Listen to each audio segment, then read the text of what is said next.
Hello and welcome to Movie Theater Time Machine, the podcast where we keep it real to real. And it's a different voice starting this month because kind of a last minute thing. I kind of swooped in with a bit of daring do and took over for August. Thankfully, because we had no idea what to do. Yeah, that too. That too. Yeah. I swung in on a chandelier and took over. So we, this month, are going to be celebrating what I'm calling Pulp Adventure Month. Yeah. Movies where you can kind of turn your brain off for a little while. Yeah. It's just a fun, action-y adventure kind of pulp, like the 1930s, 1930s to 1950s sort of vibe of things. Yeah. We should actually grab stuff from those eras. Possibly so, yeah. Weren't the really old stuff like serials, which would be a problem? A lot of the original Pulp Adventures were serials that came out.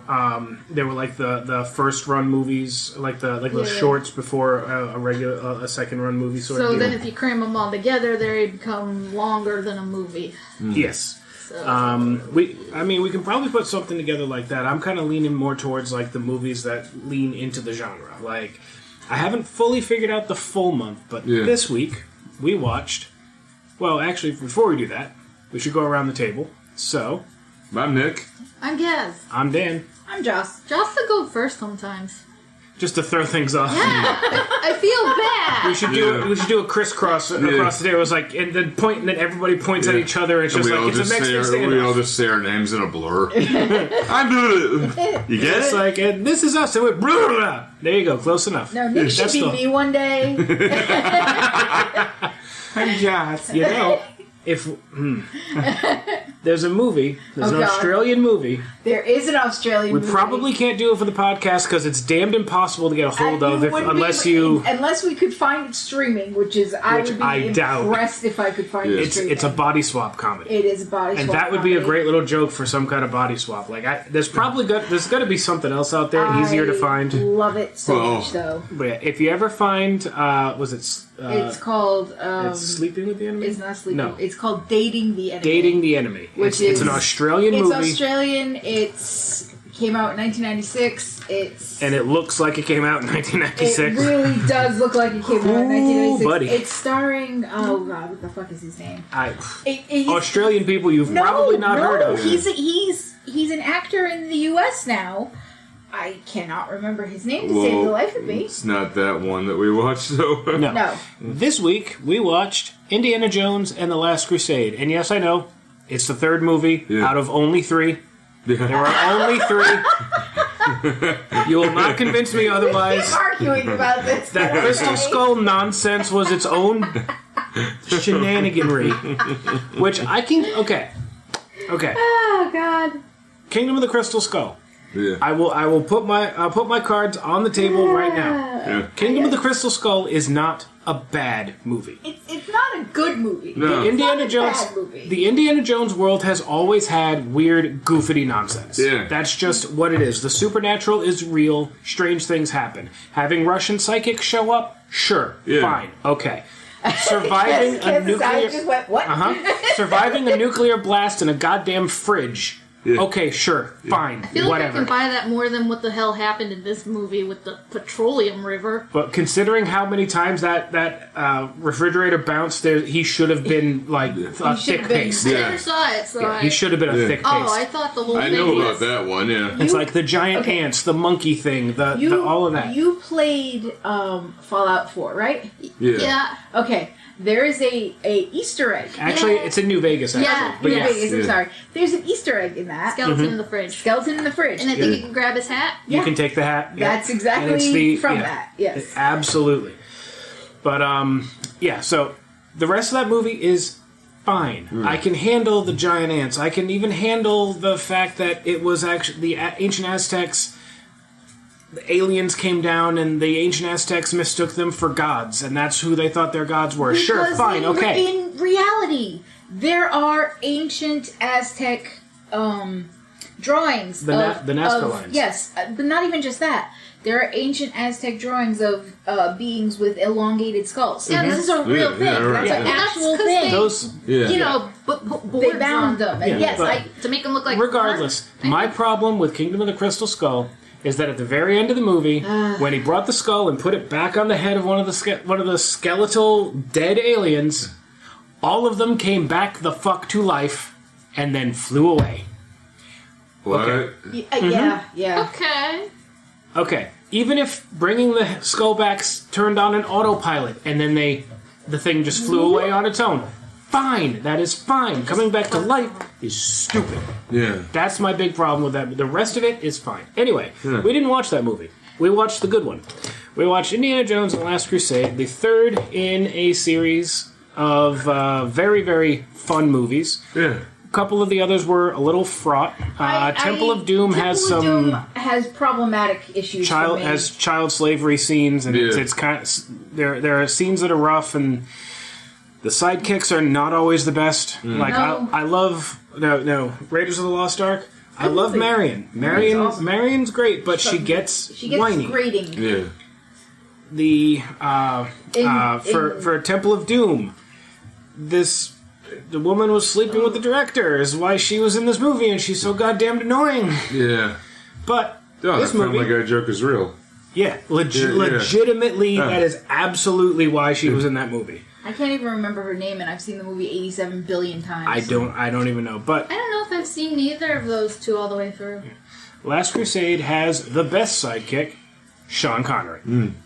I really gotta say, like, it was one of those, like, it was losing me for a little bit, where it's like, okay, I need to find my dad, Grail, I need to find my dad, okay, Sean Connery shows up, it's like, okay, you got me. Sean Connery shows up, Yeah. the two of them start having the back and forth, you know, he straightens up, calls him sir immediately, it starts that kind of dynamic, it's like, boom, we're back. Yeah. So yes, Indiana Jones: The Last Crusade is the story of Henry Jones Jr., Dr. Henry Jones Jr., also known to his friends as Indiana. Named after the Who are dog. named after the dog. Got a lot of fond memories about that dog. And his search for the Holy Grail after his father, who had dedicated basically his entire life to searching for the Grail, went missing in the attempt to find it. Yep. That's the basic premise of the movie, actually. Yes. So, But I like... movie stars, obviously, Harrison Ford, Sean Connery, Allison Doody, just because it's fun to say, John Rhys Davies, River Phoenix, trying to think of other big names that I can think of. I think that was all the big ones. Yes, Sala. Sala is such a fun character. Sala is also in Raiders of the Lost Ark. Yes. Sala was introduced in Raiders of the Lost Ark. He and Indy are old friends going back a long time. Where did you know Davis from? Sliders. Oh, okay. He's Arturo. He's Professor Arturo in Sliders. He's Gimli. He's Gimli in Yeah. Lord of the Rings. Lord of the Rings. Yep. He's in a billion things. Yes, he is definitely Professor Arturo in Sliders. Yep. That's where he earned my love anyway.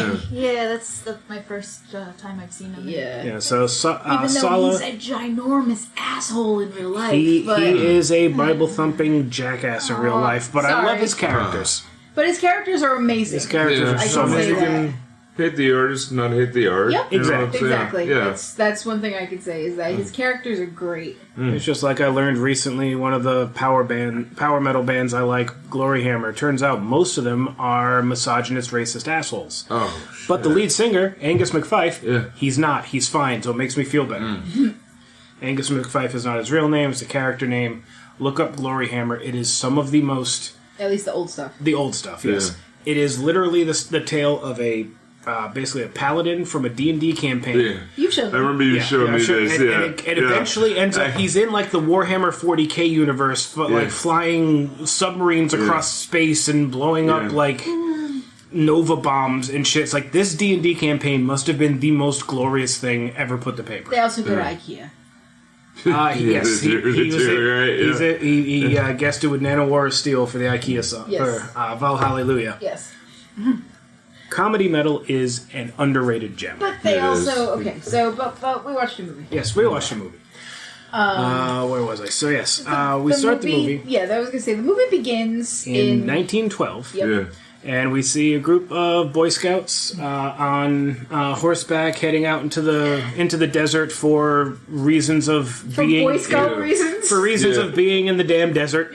So they stop, and the scout leader says, "Everybody dismount!" And Herman falls off his horse because fat kid fall down. Yeah. Because it's very funny. That we're going out to the desert was actually something that was done in the 1910s. Yeah. Quite a bit was, and it was from also a nod to Mr. Smith Goes to Washington. Oh, really? Okay. Yeah, where in Mr. Smith Goes to Washington, Jimmy Stewart's character tried to fund after school and summer programs for kids to go out in the wilderness and learn how young boys can become men. It's like, we're going to go out in the wilderness now. Go get lost. Yeah. And find your way back. Yeah. Yeah. The line, yeah, it just... We get a line in a bit.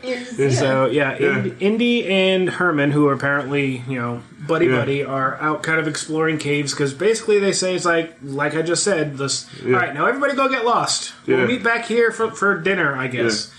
So they go wandering off into these wildly dangerous caves, because it's the 1910s. Yeah. Who cares? Yeah. It was a different time. Yeah.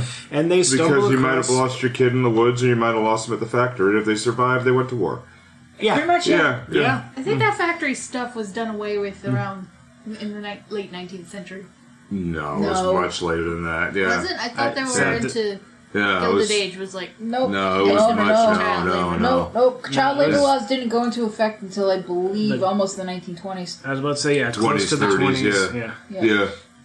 Anyway, so they're out there just exploring these caves, and they stumble across basically an illegal kind of excavation, like illegal archaeology. Archaeology by the seat of your pants. They basically find like these 5 dudes who are like just digging through, and they happen to find the Cross of Coronado. I was going to say Coronado's Cross. That has nothing to do with Coronado Springs. Not a damn thing. It's the Cross of Coronado, who was an explorer of someplace at some time. He probably killed a lot of the indigenous people because explorers in that time were assholes. Yeah. Sounds Spanish. Sounds very Spanish. If you look at Coronado Springs in Disney, it looks very it looks very Aztec-y. Yeah, it does. So I don't know if that has anything to do with anything, because that's not my area. So we hear one of Indy's big lines. Young Indy, played by River Phoenix. He sees the cross and he says, "It belongs in a museum." Yeah. So he sends Herman out to go get everybody, and he goes and steals the cross back from the original thieves and tries to get away, but they notice him, and thus begins the first of many chases. This is actually my favorite chase in the movie, though. It's fun. a great chase. It's really a fun chase. I love when he runs out. I love when he whistles for the horse. The horse comes up. He goes to jump, and the horse is like, "No, thank you." And he gets back up. He looks at the horse like, "Really?" And just climbs on. It's my favorite. This is my favorite chase because of the cinematography of it. Yeah. Yes. Because it all looks like backdrop, but it's all running on top of a train, and it's all done like profile. At least because you can see like the train cars, and it's all labeled almost like a circus. Yeah. So, I mean, it is a traveling circus, right? So it's I just love that entire cinematography of that particular scene. So Indy gets on his horse and he's trying to get away from these guys, but these guys are in vehicles which are in the 1912s maybe 5 horsepower, so they have 5 horses to his 1. Yeah. So they're gonna catch up to him eventually.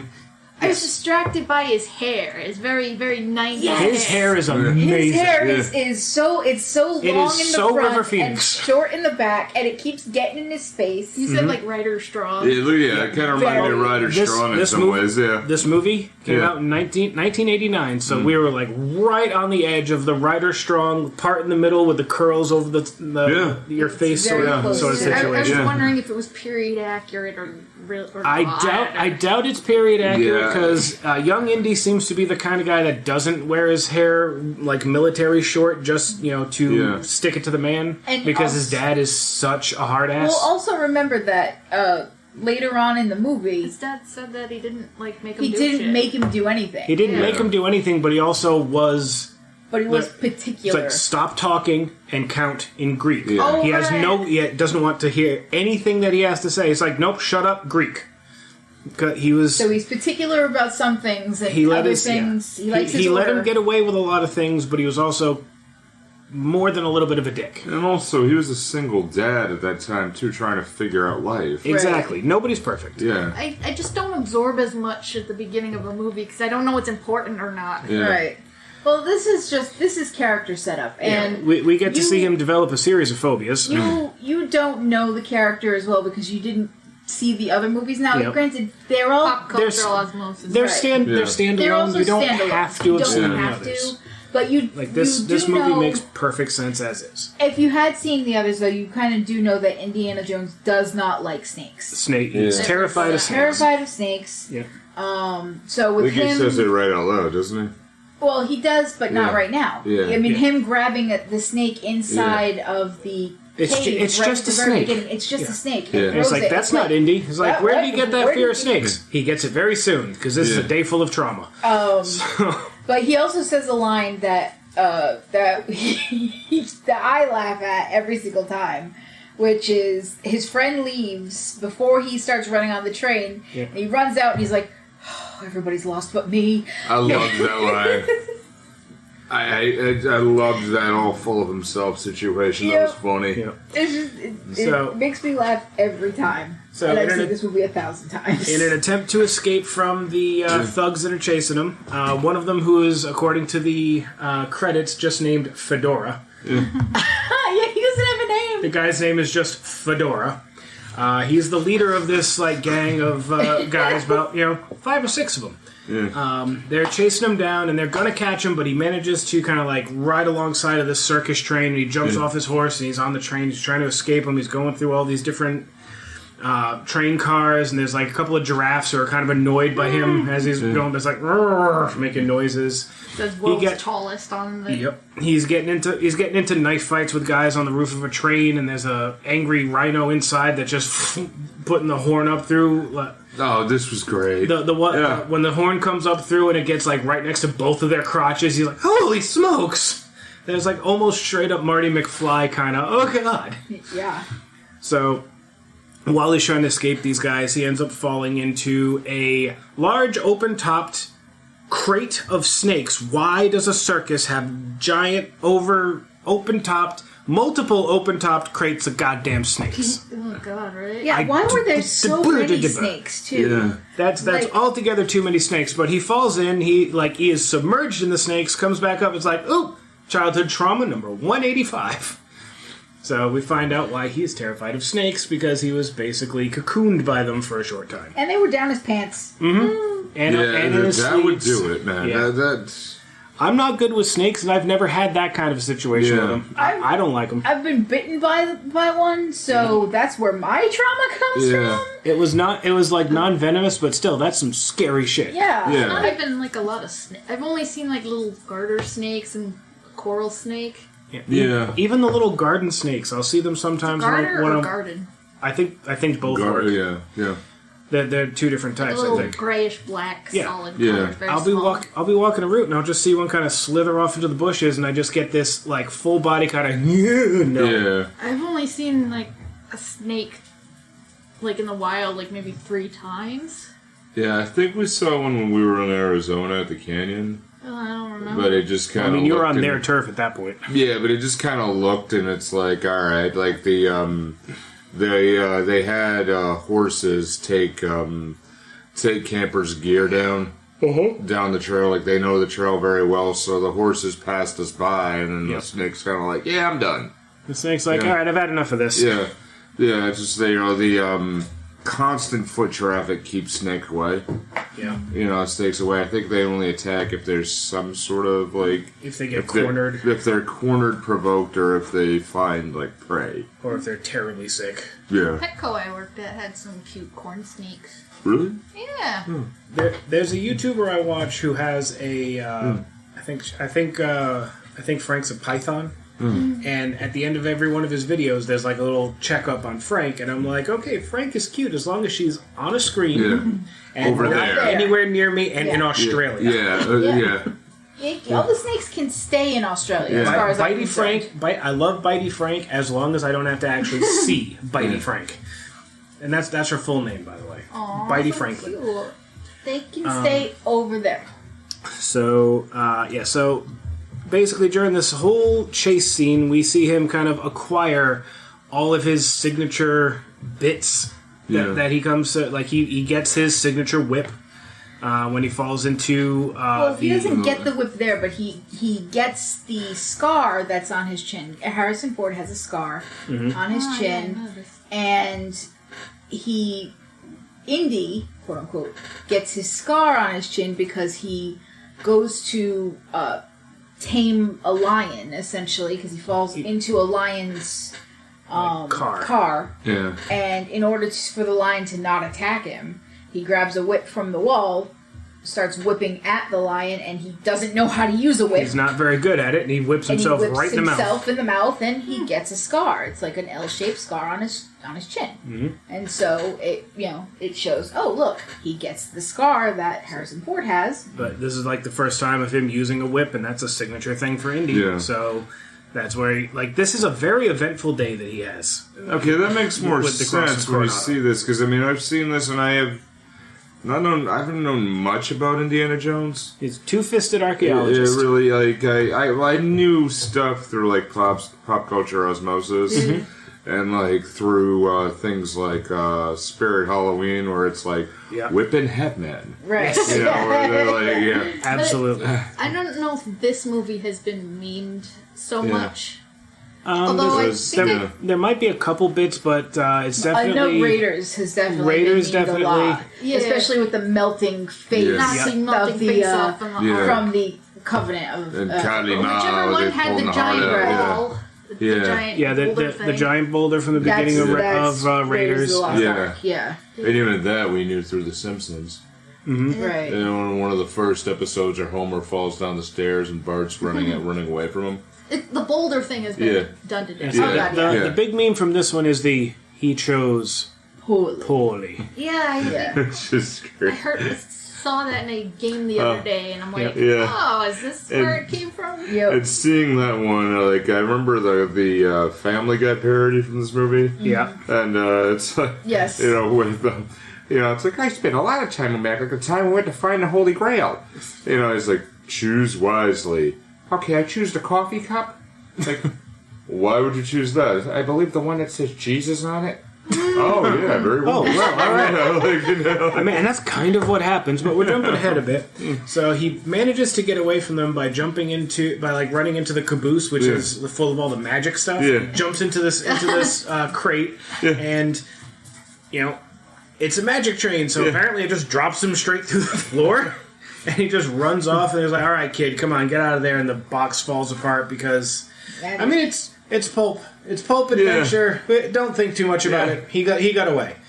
So he runs back to his home, and his home is just like this one house in the middle of this tiny, like Utah town. A tiny Utah town that's like not even like it wouldn't even have like a street light. No. Or anything. It's literally 2 crossroads, 3 houses, and a general store, probably. Yeah. So he manages to run back home, and he's trying to explain to his dad. His dad's, focused on his Grail journal and just says, no, shut up, count to 10. And he starts counting to 10. It's like, no, in Greek. Yeah. So he starts counting in Greek, and he, realizes, blah, blah, blah, Dad doesn't care, he's not going to pay attention. And at this point, he's still holding the cross, by the way. Yeah. The sheriff and Herman show back up, and he tries to explain. It's like, there were these guys, 5 or 6 of them. They stole the cross. And he's like, yeah, we know. Yeah. Talk to some. We have some witnesses, and they say that they won't press charges if you give it back to him. He's got witnesses, 5 or 6 of them. Yeah. And basically, he discovers that there's this guy. I don't know if he's actually given a name. He's called Panama Hat. He's called Panama Hat. He's another apparently collector. Yes. He has no name. Yeah. He's just known as Panama Hat. So he's apparently another Panama Hat, Paul Maxwell. He's basically another kind of art collector, and he wants this for like his own collection, and Indy believes it should be in a museum. And then he's just like, he gets the cross back, and his thugs get paid for their day, and the guy Fedora comes up and goes, "You lost today, kid. Doesn't mean you have to like it." He takes his fedora off and puts it on Indy's head, and then we look back up, and it's Harrison Ford wearing the fedora. He has a whip. He's got the Cross of Coronado, and he's getting beat up. He's on the deck of a ship off the Portuguese coast, getting the living shit kicked out of him by Panama Hat's thugs.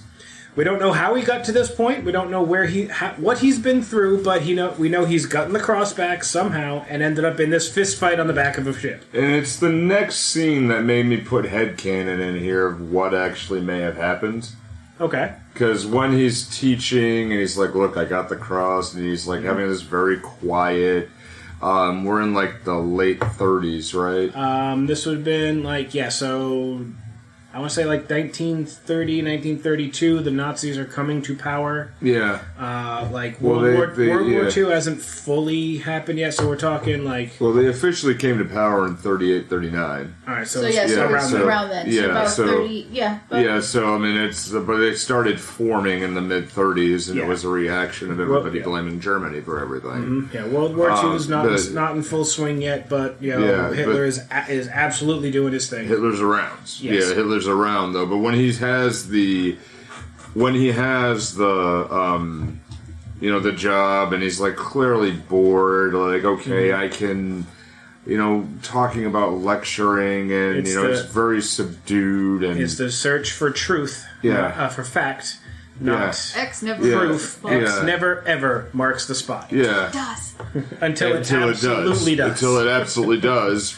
10 minutes later. Yeah. But when you see this, I think he is bored out of his mind. Because very clearly he doesn't grade any of the papers, and you have... And his office is literally in a storage closet. Yeah. He's not spending a lot of time there. He's like, "Oh, I'm on sabbatical. Bye." Yep. And he escapes out the window. Yeah, just leaves and says, "Okay, I'm going to go." He wants this quiet life because the events of the last two movies are already done. Yep. And, okay, I'll leave this, but it just doesn't... It keeps itching at him. Yep. He wants the quiet life, but he doesn't at the same time. Yeah. Because it's adventure. Yeah. It's terrifying at the time, but it's adventure. Yeah.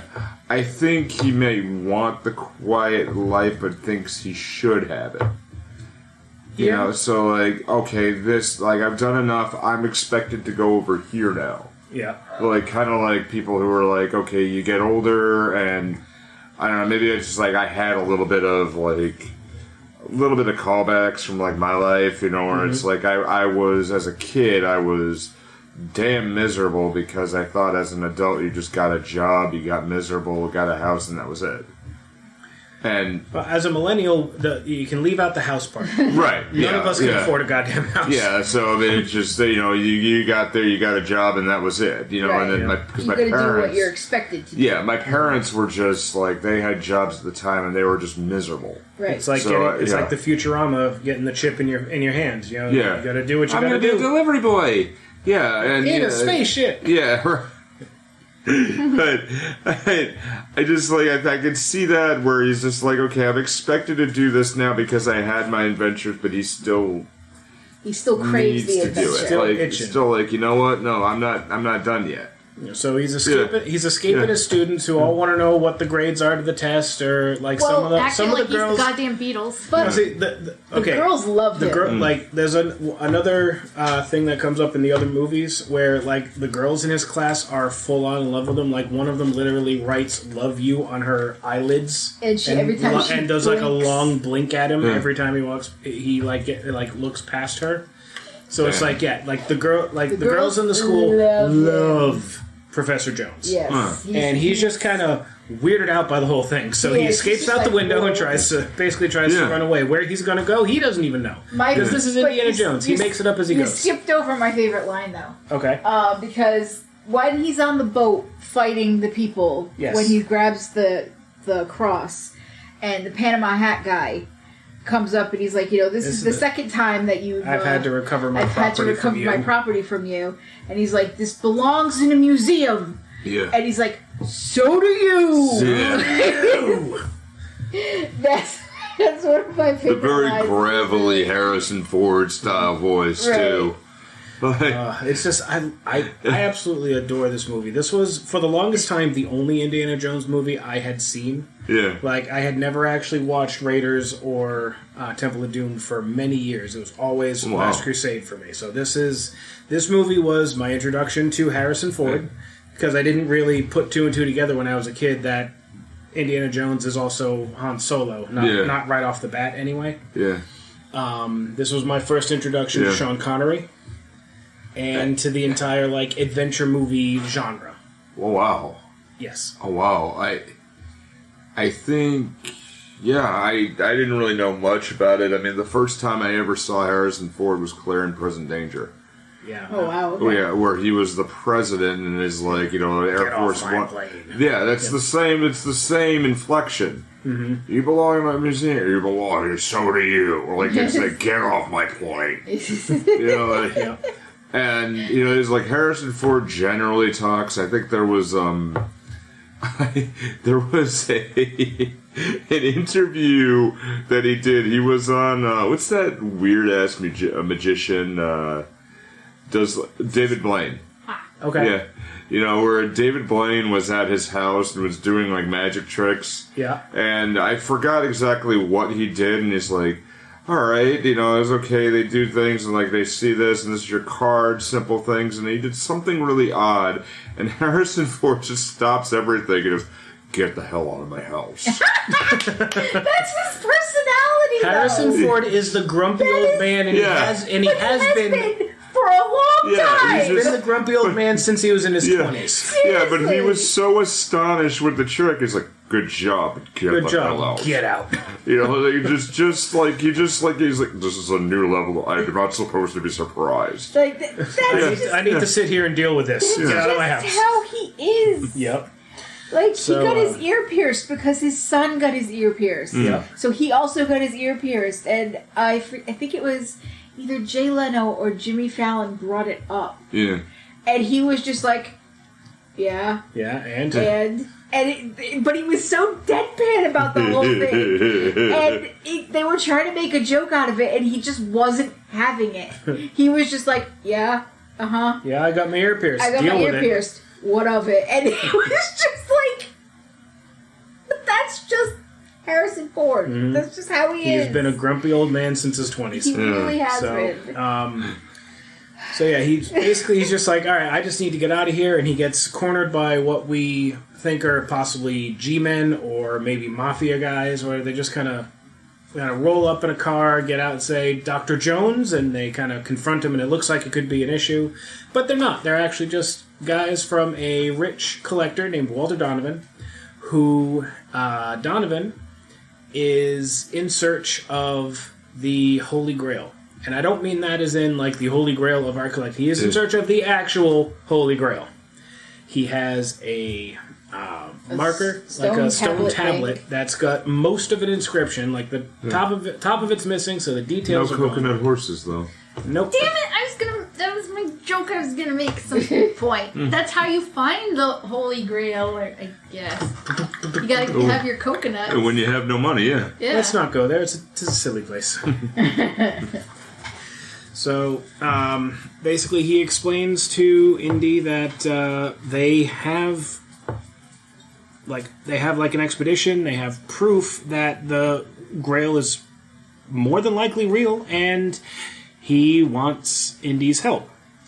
And Indy says, well, you got the wrong Jones. That you want my dad. He's like, yeah, we know. Yeah. Your father's the one who's gone missing. And that's kind of what gets him into the whole thing. He goes to his dad's house. It's been ransacked looking for something. And he remembers he got a parcel in the mail from Venice that morning, and he's had it in his pocket the whole time. He unwraps it. It's his father's Grail diary. He brings Marcus along, too. Yes, he brings Marcus with him. Marcus is his... Marcus Brody, who is an old superior at the college. Superior at the college and an old family friend. Yep. Yeah, I think it was the dean or something. He's the dean of the college, yes. Oh, Marcus. Marcus is a doofus. Marcus is a sweet man. Does he dress up in costumes to talk to the study group? Marcus is a sweet man. He's a well-meaning man, and he is loyal. Yeah. He gets lost in his own museum. He got lost in his own museum. Yeah. So, but he brings Marcus along and finds out the house has been ransacked. He's got his father's Grail diary, and he's trying to figure out why his father would have sent him the Grail diary, because Indy hates that whole thing. The obsessive search for the Grail was why Dad ignored him. Yes, why Dad ignored him, and he's not a big fan. Bitter. Yeah, just a touch. So, having seen the fact that they ransacked the house like that day, he's like, all right, fine, I'm in. I need to find Dad.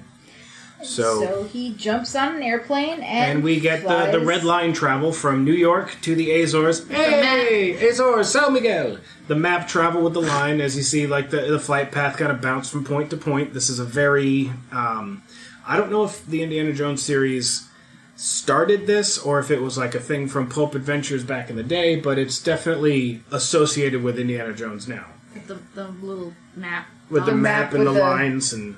Did that happen in Casablanca, or did we just see a map? Or I'm not sure. I don't remember, honestly. I do not recall. I mean, any excuse to watch it again, right? We can try to figure it out. So he makes it to Venice and he goes to meet Dr. Schneider, who he was just told Dr. Schneider was working with your father. Is not told that Dr. Schneider is Dr. Elsa Schneider, a gorgeous, blonde-haired Austrian woman. And I'm just like, she's a Nazi.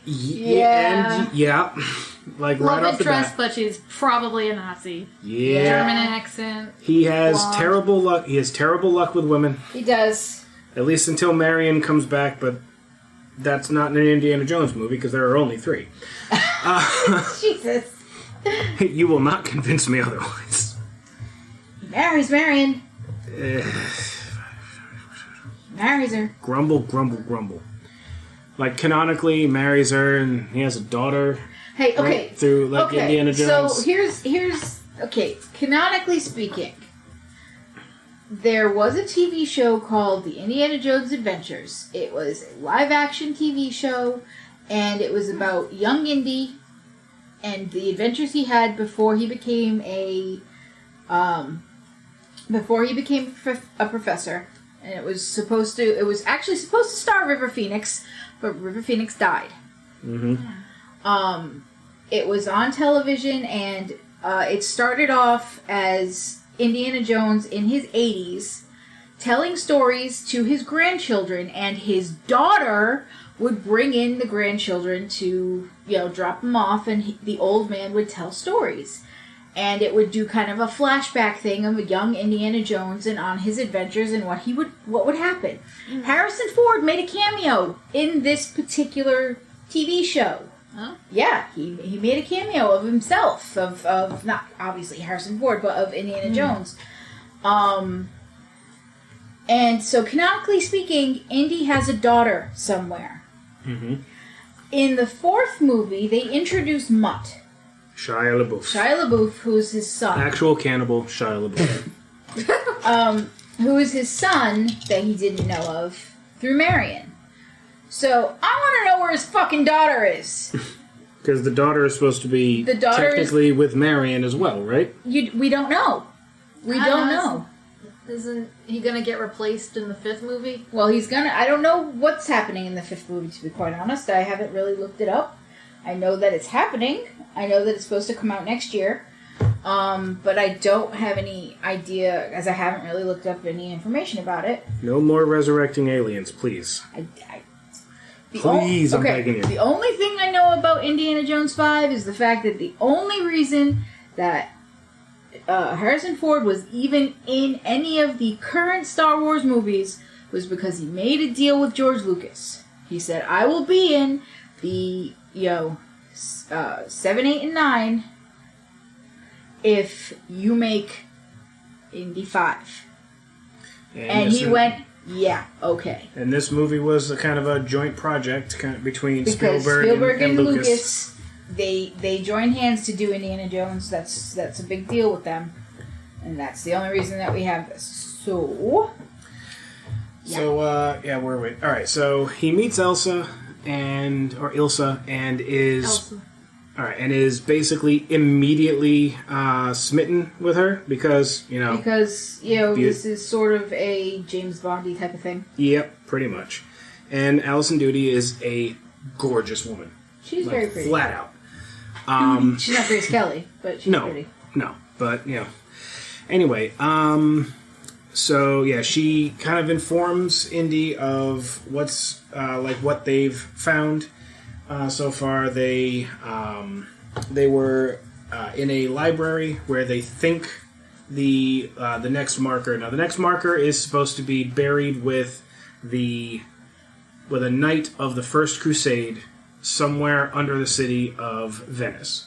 There were, according to the story, there were 3 brothers, all knights of the First Crusade, who were entrusted with the knowledge of the location of the Grail. And they were entrusted to keep it safe. The second of the 3 brothers, the second of the 3 knights, was buried in a tomb under Venice, and supposedly his shield is the second marker, which has the entirety of the inscription from the stone tablet. The tablet, a chunk of it's missing. They don't have the whole thing, but the shield should have the whole thing, and that's what they're looking for. Apparently, they were very close to finding something, and Indy's dad vanished. They go back to the library, which is actually an old converted church, and they're basically trying to follow this one little scrap of paper that they found that had 3 Roman numerals on it, and they're trying to figure out what exactly this means. And they're looking at this stained glass window, and Indy recognizes it from the Grail Journal, from the Grail Diary. He says this is important. This window is important, and he's matching up the numbers to pillars that were like spoils of war from the Crusades, and eventually figures out where's the 10? Where's the 10? Where's the 10? The window is kind of projecting a giant Roman numeral 10 onto the floor. And that was projecting? I thought it was just part of the stonework. Nope, because when we get down on the floor level, the whole thing is just one solid color. So it's actually projected from the window. The way the light is hitting the window, it puts the X out onto the middle of the floor. I just want to know how the hell he thought he could get away with, smashing a hole in the floor. He didn't think that far ahead because Indy never does. Oh. He never, ever does. And that's marble. That shit is hard to break. So he is strong as hell. I mean, he was totally timing it with the. Yep. That was. And this is one of the fun moments of this movie where he smashes the floor and the guy who's checking the books back in is like clank. Hey. Looks at his stamp. What? All right. Gets another book. Clank again, and the scene keeps cutting back and forth between Indy smashing the floor and the poor librarian looking bewildered at his rubber stamp. I wanted to see 5 minutes after they went through. Yeah, where they find the whole son of a bitch. Yeah, but just the librarian walking and just finding because they're closed. They said they're closing up the shop. Yep. When they're closing it up, and okay, this should be fine, and then finally going out, locks the doors, maybe sweeps up and finds the hole. They're like, oh, come on. Wait, no. Or maybe he's just relieved that somebody finally found it. I just love the moment where the librarian, he just carefully puts the stamp on another book. Yes. And it doesn't make a sound. He picks it back up. He's looking at it. Very confused. It's the beautiful, as we've mentioned in many other episodes. It's the acting without words. Yes. Which is my favorite type of comedy. Absolutely. Yeah. So they manage to break through the floor, and they go down into these kind of catacombs underneath the library, which this might be a little bit of a suspension of disbelief because as far as I'm aware, Venice is mostly on top of water. There probably wouldn't be enough space for catacombs underneath something. Yes and no. It's like a series. It's like an archipelago, right? It's a series of islands. Yes, it is. It's a series of connected islands. I mean, there are some areas like I noticed. I'm like, oh yeah, this looks kind of familiar. In some of the area, I find it still bizarre that you have to take a train to Venice. Like you can take a boat. Yeah, like that. You take the train. You get to the end of the train. You get off, and you're in one of the most gorgeous cities on earth. We saw garbage boats. Yeah. Oh yeah, yeah. Police boats. Yeah, police boats too. Yeah. I mean, there has to be garbage boats. Yeah. People make trash. Yeah. Beautiful Venice. Oh, there goes the garbage boat. And just like banana peels and garbage. Yeah. It's like you hear the boats like, and then you hear that boat like, but you see that. But there are some holy sites, like that library used to be a church. Right. And there are some, structures that have converted, and there's some secret passages in some areas, but very few basements. So, I mean, as far as, like, I think you're kind of halfway right.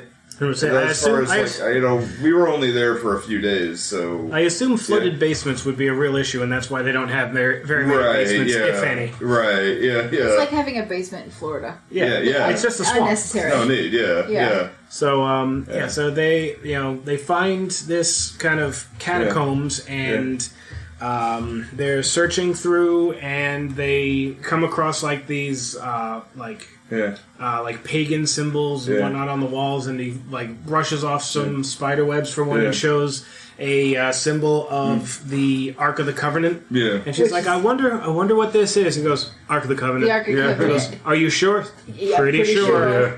Because this is the same thing that.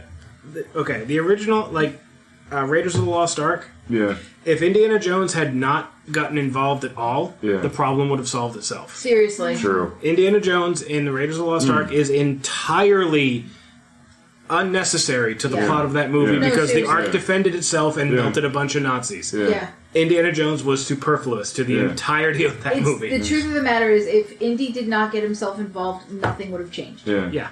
In all honesty. Yeah. It's just one of those things where he got involved for no reason. He put himself in danger for no reason. I mean, the only thing he got out of it was the fact that he saw the Ark of the Covenant was real. Yeah. That was pretty much it. And they didn't even see the ghost that melted the Nazis because they just went, Marion, don't look! Don't look! And that was the best thing for them to do. And the ghost left them alone because, well, they didn't look. Indy might not be the best of people. In comparison to Nazis, he's an angel. Right, Yeah. and the fact of the matter is he didn't look. Him and Marion didn't look. And that's the only reason their faces didn't get melted. So, In the movie. Okay, where are we? So they find these catacombs, and they find another X marks the spot where like the 10 is like where they need to go. So he like kind of shoulders this passageway open. Is this before the petroleum? No, this is the petroleum. This is where he finds the petroleum, and this whole time we see a group of befezzed people come in, and they knock out Marcus. And drag him away. And I like the actor. It's really funny in this scene, and I noticed this last night for the first time. Yeah. The actor who plays Marcus, when he gets knocked out and his body like goes limp, he crosses his legs. Because it's easier to drag someone when their legs are crossed. So it doesn't cause any friction. So his ankles, if you notice... I like how you know this. It's, if you've ever been dragged anywhere before, it doesn't cause any... I'm telling you. I don't drag people that haven't been dragged. The skills of a misspent youth. I'm telling you this. It's easier to drag someone if their legs are crossed. So his ankles are crossed, and he is dragged. Now I'm just thinking of how kids and pets just somehow go dead weight when you try to pick them up and they don't want to go. Yeah. Ugh, how do you do that? It's such a pain. The other day, our landlord came home, and his son was out cold, so he literally picked him up out of the car and just kind of potato sacked him over his shoulder, and the kid just dangling there. Out cold. I'm like, I miss teleporting. You fall asleep in the truck, you wake up in your bed. It's like, what the hell? I don't think I ever did that. I did. Yeah. Well, you didn't sleep because you were weird. Yeah. You were the colicky baby and it never stopped. Yeah. Sorry. Wow. Oh, you brought back a weird memory. Yeah, it happened with I had my tonsil surgery, and I remember waking up. I still remember the dream that I had, where somehow I was sleeping on Ray Charles' piano. I don't know why that happened, and I was in the middle of a Pepsi commercial. That dates me. On the piano, paint me like one of your French girls. Yeah. Now that dates you. Yeah, right. We haven't done that movie, have we? Yeah. We have not. Why? Don't make me do that. What, Titanic? Titanic. We haven't fuck done it. no. It's a 3-hour fucking movie. No, we can do a two-parter. 3-hour movie. 3.5-hour movie. Oh my god. Yeah. We can do a two-parters. Like, this one is tape 1, so we'll watch it on VHS. No. Okay. It's the The worst part is I remember when the tape one ends. What if the Titanic landed on Gilligan's Island? God. The Titanic comes to Gilligan's Island, and they're like, oh, we're all screwed now. I remember where tape 1 ends. Yeah. It's the only. Is it near or far? Yeah. Or is it wherever we are? Yeah, the only movie I went to the theater because some girl wanted to go with me, so I went there with her. I wore a shirt that said "The boat sank. Get over it." I never saw it in theaters because Yeah. I refused. Yeah. But I saw it on VHS. That's why I remember Okay, I'm gonna be honest. It's god not awful. It's stupid. It's I don't- stupid. I don't hate it. I agree with you. Yes. I don't hate it. I like the second half because it becomes a goofy, stupid action Okay, movie. the second half is best. And, the first half is stupid. Yeah. And what's his name? Billy Zane. Yeah. Billy Zane has gone on record as saying that he played his character as like a goofy comic villain. Yeah. Oh, because Like- he is a goofy comic villain. But like in the script, he's supposed to be super serious about things. Oh my You're just God, like, no. fuck that, no. Yeah. That's like It's- what's his face in Twilight. He took Edward, the guy who plays Robert Pattinson. Robert Pattinson played Edward. He knew going into making the movies that the movies were going to be a teen fucking hit. So he deliberately did shit because he hated the character so much. He deliberately did shit to not so much piss people off, But to sabotage but the to character. sabotage the character because he hated it so much, but he knew he was going to make a shit ton of money. Yeah. So he just did what he wanted. Yeah. And So then- he didn't bathe on set. Yeah. Like he did shit that he wanted to do Yeah. because he didn't care. He was Yeah. going to make money off of it anyway. Yeah, and then then he the does all sad the part great is- indie movies. No, he does that's now. that's exactly it. He does all indie He movies does stuff now like because of Flyboys, him. which isn't Yeah. bad. He Yeah. didn't do Flyboys. I thought he was in Flyboys. No, he that was in a pilot movie. That was James Franco who was in Flyboys last. Okay, so I Robert know, Pattinson I was saw in it. was in a pilot movie. Yeah. If he was, I didn't see it. I'm not sure which one it is. That but makes yeah, me sad that I regardless, didn't see it. Um, But anyway, Yeah. we watched this movie. Yeah. brain. Okay. Yeah. Catch me back up. My ADD has kicked in. We Petroleum River. Yes. Yeah. So we what break the through fuck the is that? through the wall and kind of insane. fall arms first into Petroleum. water, which he says is petroleum. Which I Yeah. find Which funny because I don't know I'm if like, maybe there's petroleum on the surface and the rest of it's just water, or if it's all petroleum. And if it's all petroleum, shouldn't it all burn? He makes a Yeah. comment about Yeah.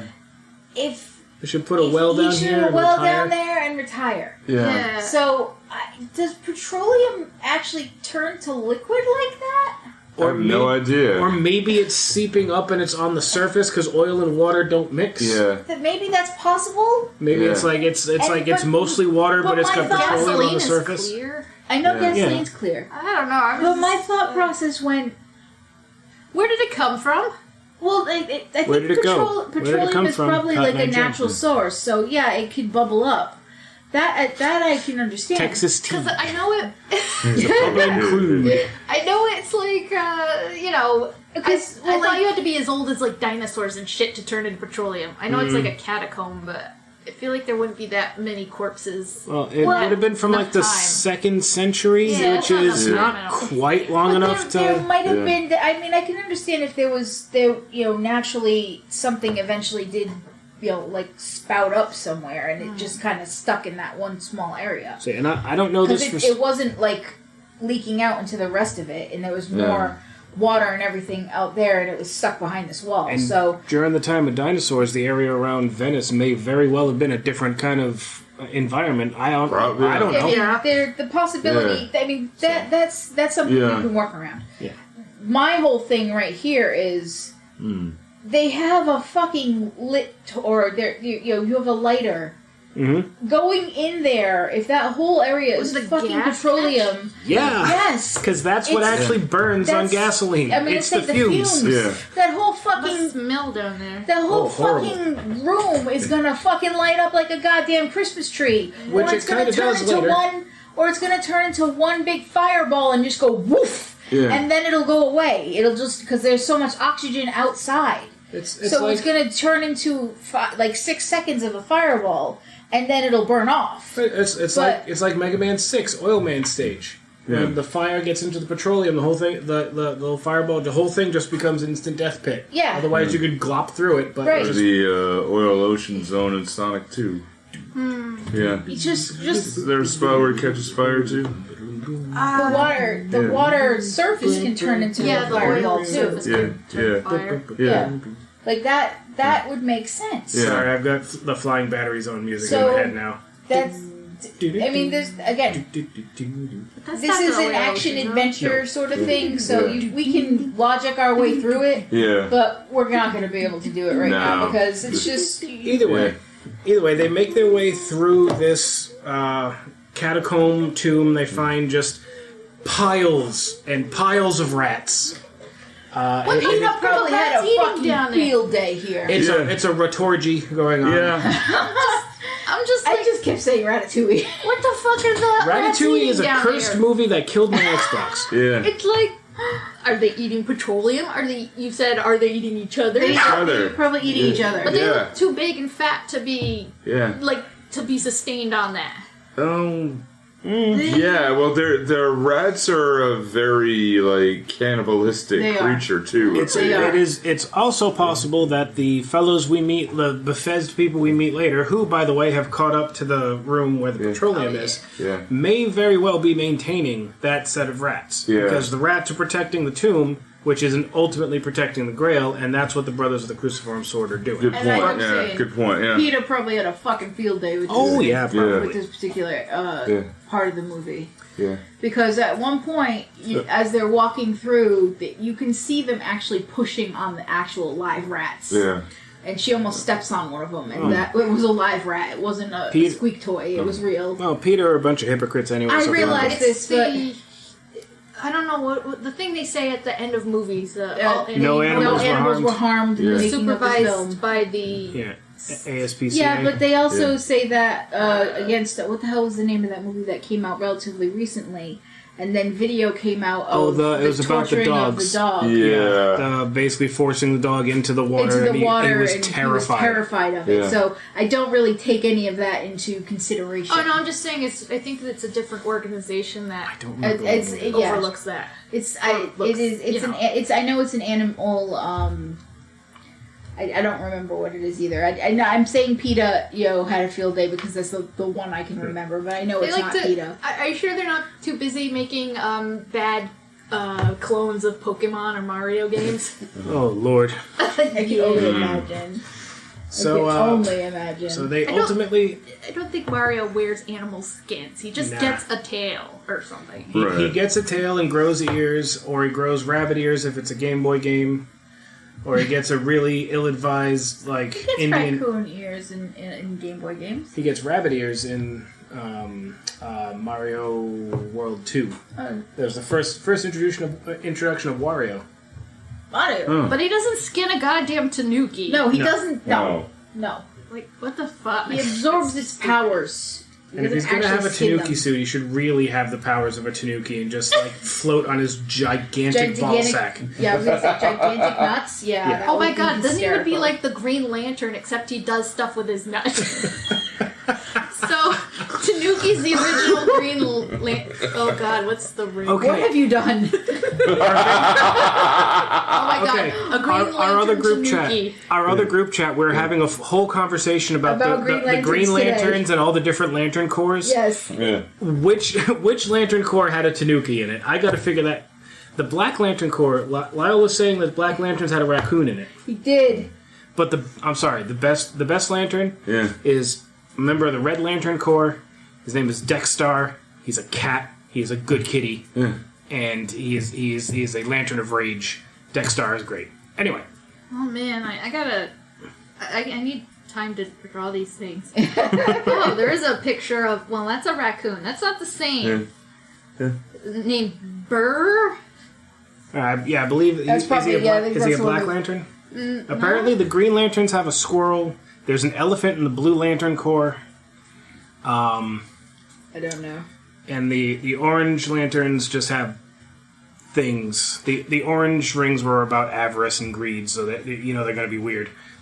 Anyway, neither here nor there. You're talking about stuff that I'm not really familiar with. Yeah, me neither. I know DC, and I know very DC basics. Yeah. I know very basics, and I know a few characters in each. And Dexter is fucking great. Okay. Right.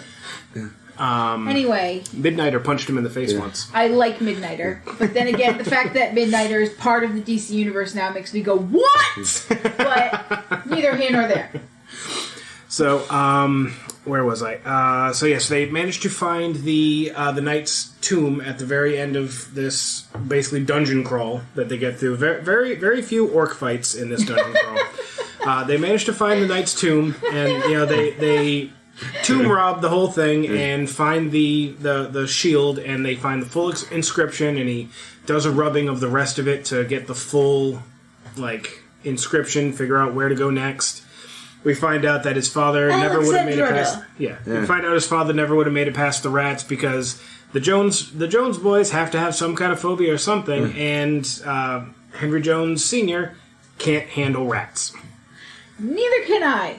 Yeah, rats. Snakes. A single rat as a pet, I can be fine with. More than one of them. Yeah. I don't like rats. Yeah, because you see one and you wonder where the other is. Right. Yeah, I'm with you on that. I don't like rats. I don't like snakes. I don't like spiders. I don't like things that crawl. I'm just not cool with any of those things. I'm not really fond of babies either. Okay, look, it's a child. Ugh. Yeah.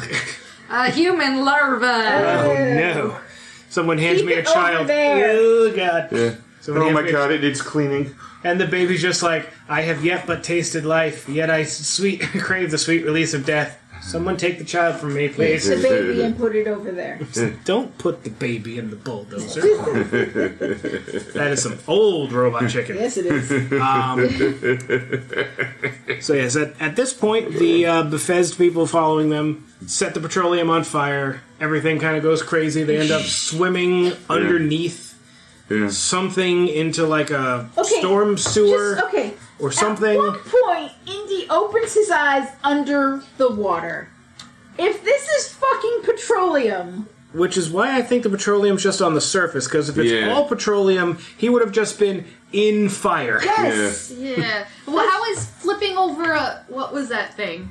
That was the top of the That was the actual coffin. Yeah, it was the top of the coffin because they're wood. It would have sealed a chunk of the water away from the petroleum, so it wouldn't have gotten through immediately. Yeah. It probably would have eventually gotten through, but it gave him a little pocket for a minute to be away from the fire.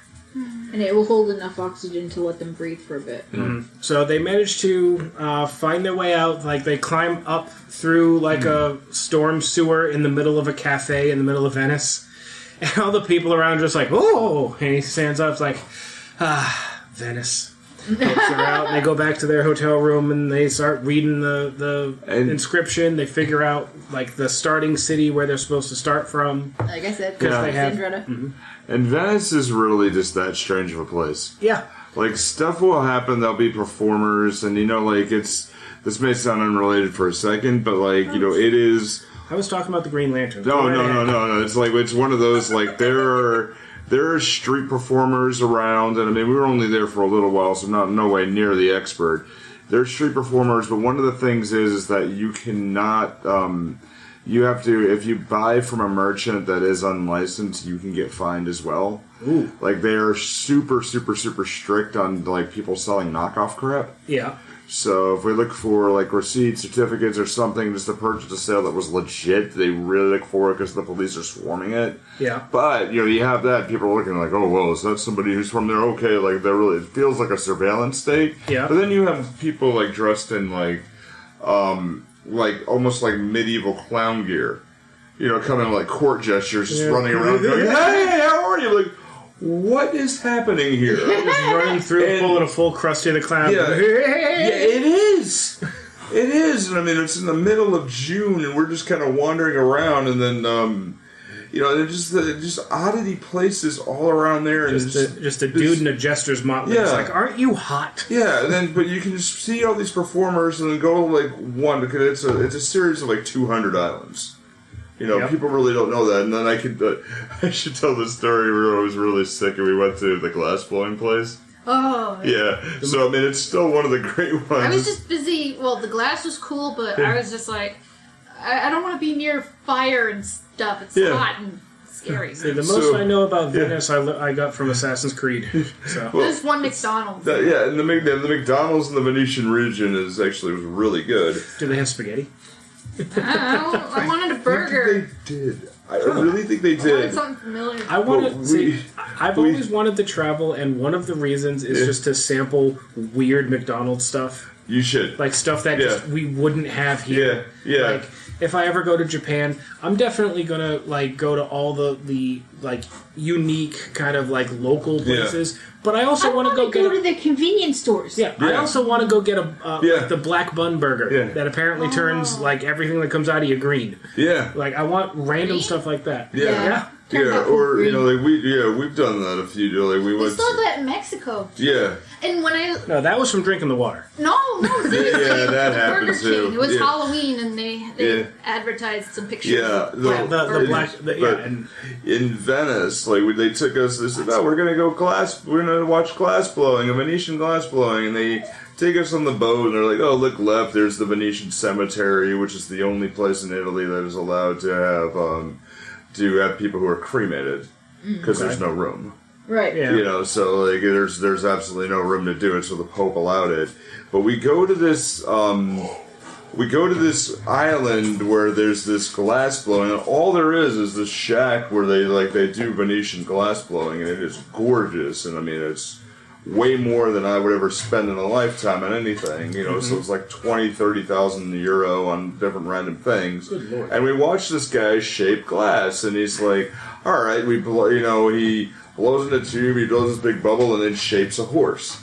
And I'm like, oh my, that was really cool. I'm sick. I'm just kind of okay, but the air's getting me and breaking things up.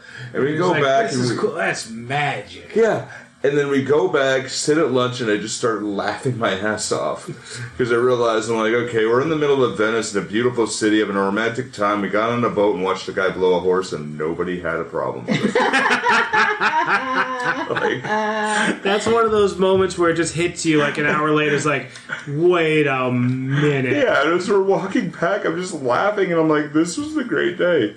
If I was in my semi-fever state, and I'm like, okay, this was just a fucking wonderful day. That is Venice.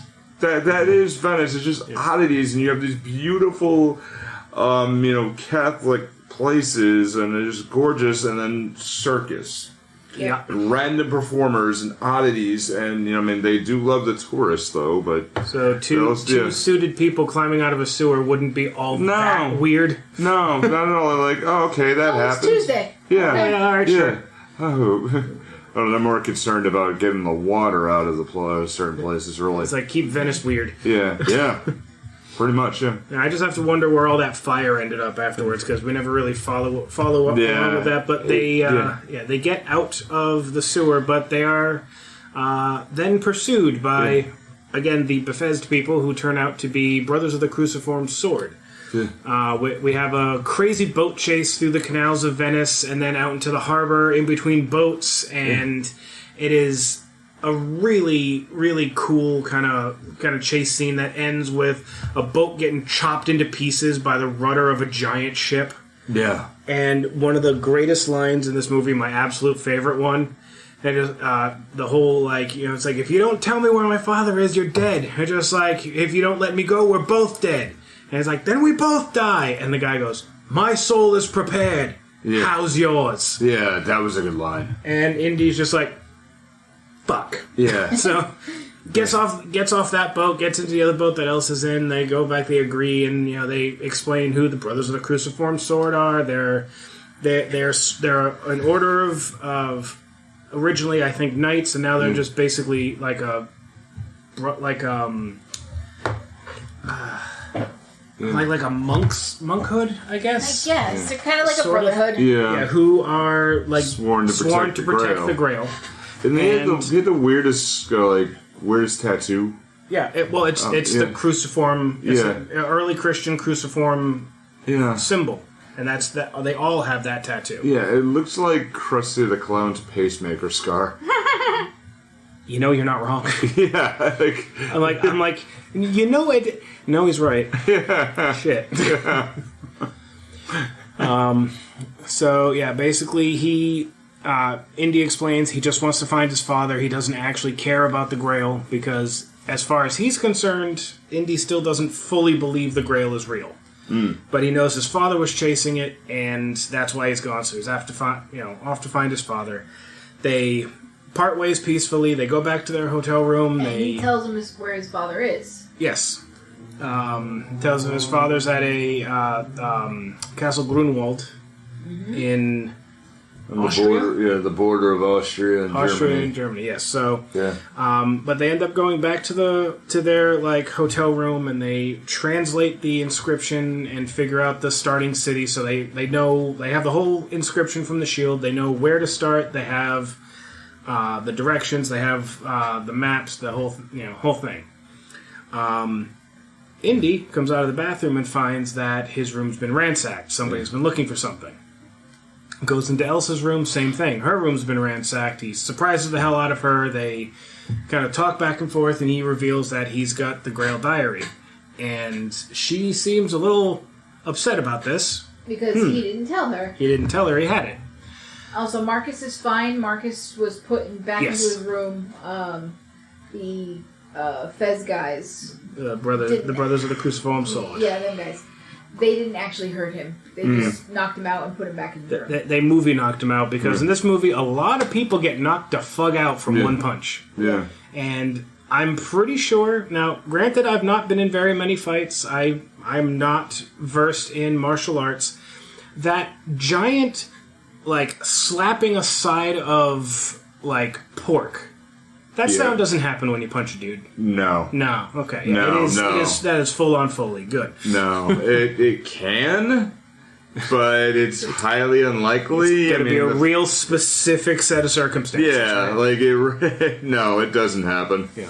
All right. So, him and Elsa have a bit of a fight, and of course it turns into slap, slap, kiss, kiss, and bang. Yeah. Slap, slap, kiss, kiss, bang, bang. Kiss, kiss, fall in love. Yeah. That's a deep weeb cut. Yeah. So our next scene, I believe it's them. He travels to Castle Buchenwald with Elsa, trying to figure out. He's like, all right, my father's in here. I got to get him out of here. And she's like, what's your plan? He's like, I don't know. Yeah. I'm going to make this up as I go because that's how Indy do. Plan? What plan? So he ends up like imitating a Scottish lord with the worst Scottish accent I have ever heard. Which I think is hysterically funny because the fact that Sean Connery is Scottish. You mean to leave us on the doorstep all day with drenched? Actually, wasn't that bad though. But yeah, comedically Scottish, but it worked. He's straight up trying to fast talk this butler. He sounds like Fat Bastard. He does, yes. Yes.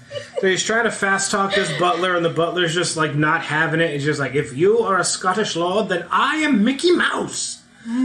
How dare he? Which is a good line. Punch! And then the butler gets knocked out against the tapestry, I notice. Yeah, we're here to view the tapestries. The castle, we have many tapestries. So they, basically they kind of infiltrate the castle and find out it is infested with Nazis. Yeah. They're like, Nazis. The worst things to be infested by. Yeah, Nazis. I hate these guys. And I'm just like, Illinois Nazis. Yeah. Why couldn't it have been bed bugs? So they're sneaking through the castle, and Indy figures out which room his dad's in because it's like wired with an alarm. So he's like, all right, we're going to go in the side room, going to go around outside, and he uses his whip to kind of like swing back and forth between the two rooms, and he leaves Elsa behind because, he's just like, stay in this room, you'll be safe. He swings and kind of kicks through the window of his dad's room, gets up, his father comes up and clobbers him with a big old vase. Yeah. And here's where I'm back in the movie. Sean Connery. Suddenly, Sean Connery. I'm back in the movie at this point. This is your Suddenly Ninjas moment. Yeah, it is. It is. It's like, oh, hi, son. How are you? And Junior. Yeah. But the fact is in the canon, where you learn a little later they haven't seen each other in 20 years, it makes sense why you would try to knock him out at first, because now this, And he explains, like, I thought you were one of them. It's like, they come in through the doors. Yeah. All right, good point. Yeah. I love that line. So,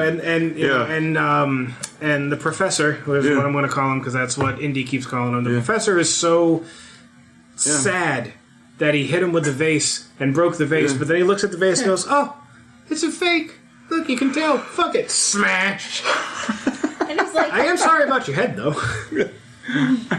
I mean, this is the point where Sean Connery is kind of like, he's having the silly roles now. Yeah. Because if I can't remember on this, and I wish I had my phone in front of me, but it's to the point where he did the Avengers. Not the good one. The British Avengers. Yeah, he did the British Avengers with Uma Thurman. Yep. Soon after, and he is a villain in a giant teddy bear suit. Right. And it was League of Extraordinary Gentlemen that made him leave Hollywood. I know. Yeah. After a teddy bear suit. And that movie isn't that bad. No. Even though it's not that good, but it's not that bad. But it's not that bad. Yeah. Yeah, but he's having those silly roles. I mean, wasn't there a movie where he voiced the dragon? Dragonheart. Yeah. That's actually a very good movie. Yeah. I enjoyed that. Yeah, I remember the trailer. Like, I am the lost one. It's him and, like, was it Dennis Quaid? Yeah. yeah. Yeah. Sounds right. Yeah.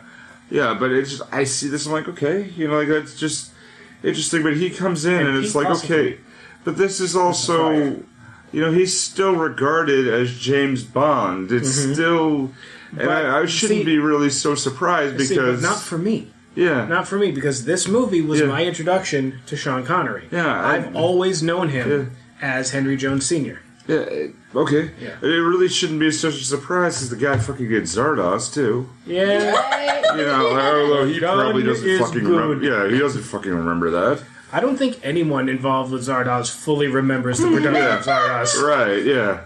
Yeah. There was a lot of psychedelics happening, and a lot of cocaine. Check if you haven't listened to it. Check out our review of it back quite some time ago. Probably over a year ago at this point. It's been a while. But if you really want to know what it's like to take acid without actually taking acid, watch the last Zardoz. 20 minutes of Zardoz. Yeah. There you go. Yeah. Watch Zardoz, because we did. Yeah. Yeah. I still love the very beginning where I have the wizard face kind of bouncing around like the screensaver on a DVD player. That was great. It's like, wait, he's going to hit the corner. He's going to hit the corner. Yes! He hit the corner. Anyway. Yeah. So they're trying to figure out how to escape, and the door gets kicked in, the Nazis storm in, and they say, he's like, you're going to, give us the book. Yeah. And we find out that, the Grail Diary has more than just the map in it. And he's like, he wouldn't be stupid enough to My bring the son book. wouldn't be stupid enough to bring it And back he's like, here. And he's like, Like, your face just gave you it away. didn't, did you? You should have tried to pretend that. Yeah, Indy's not really good at hiding his emotions. Yeah, he cannot be held responsible for the things his face does. Yeah. And so, basically, I love the line. It's like, I should have sent it to the Marx Brothers. You did. You did. So Indy ends up like gunning down 3 Nazis in front of his father, and his father's like, I can't believe you did that. I can't believe you just did that. Oh my god. He's like, I was berating him a second ago, just like, my son murdered 3 men. Yeah. Oh. It's just, Sean Connery is so funny in this role. Yeah. He is so good in this role. Because he's talking about, this is all a new experience for me. It's like, you're James Bond, shut up. Yeah, it's like, that's what's so funny about this role. Is the fact that he, you know him as James Bond. Right. You know him as this type of character.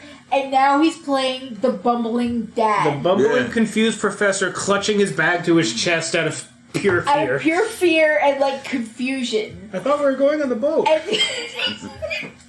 And that's why I love this character, because he plays it so well. Yeah. And I'm almost positive that half of these lines are freaking improv. Because it sounds like it almost. So yeah, especially I thought we were going on the boat. Yeah. I swear to you, that's improv. Yeah. So they run out into the hallway, and the main Nazi dude in this one, who is called, got it here somewhere, Vogel. Smirky McSmirkface, Yeah. because he smirks Michael- the entire time. Michael Byrne, his entire life is a smirk. Yes. Michael Byrne playing Vogel has He looks like Elsa. Who looks like Montgomery Burns. Yes. He does. He does. He has looks like Elsa a at live action. gunpoint, Yeah. and he's threatening to shoot her, and Indy's just like, "Oh no, don't!" And he throws the gun down, and this whole time, Sean Connery's like, "Oh, go She's a ahead, Nazi. shoot her. She's a Nazi." Yeah. And he's like, "What?" Yeah. He's like, "No, seriously, he won't shoot her. Yeah. It's fine. She's one of them." Yeah. And Indy is, smitten because, Indeed. Yeah. he's Indy. He throws his gun down. Vogel throws You Elsa fucking at her. Nazi. Goes, Yeah. "I'm sorry, but You should have listened to your father. father." Yeah. And she takes the diary and, oh, she's a Nazi. What a goddamn surprise. So And we the cut. entire time, Sean Connery is like, "I told you so." Yeah. So we cut to them in like a grand hall. They're like tied to a couple of chairs back to back, and they're like digging through the book. But you And- might be missing one thing, though, Yes. is where they find out that they both slept with her. I'm getting there. Best part.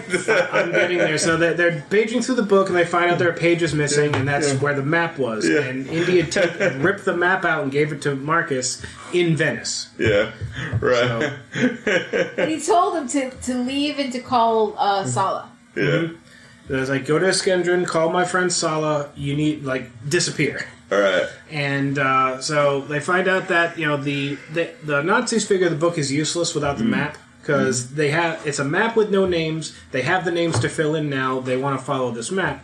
They think that's the only important part of the book. Right. So they're like, "This is just a tchotchke now. So this is basically useless."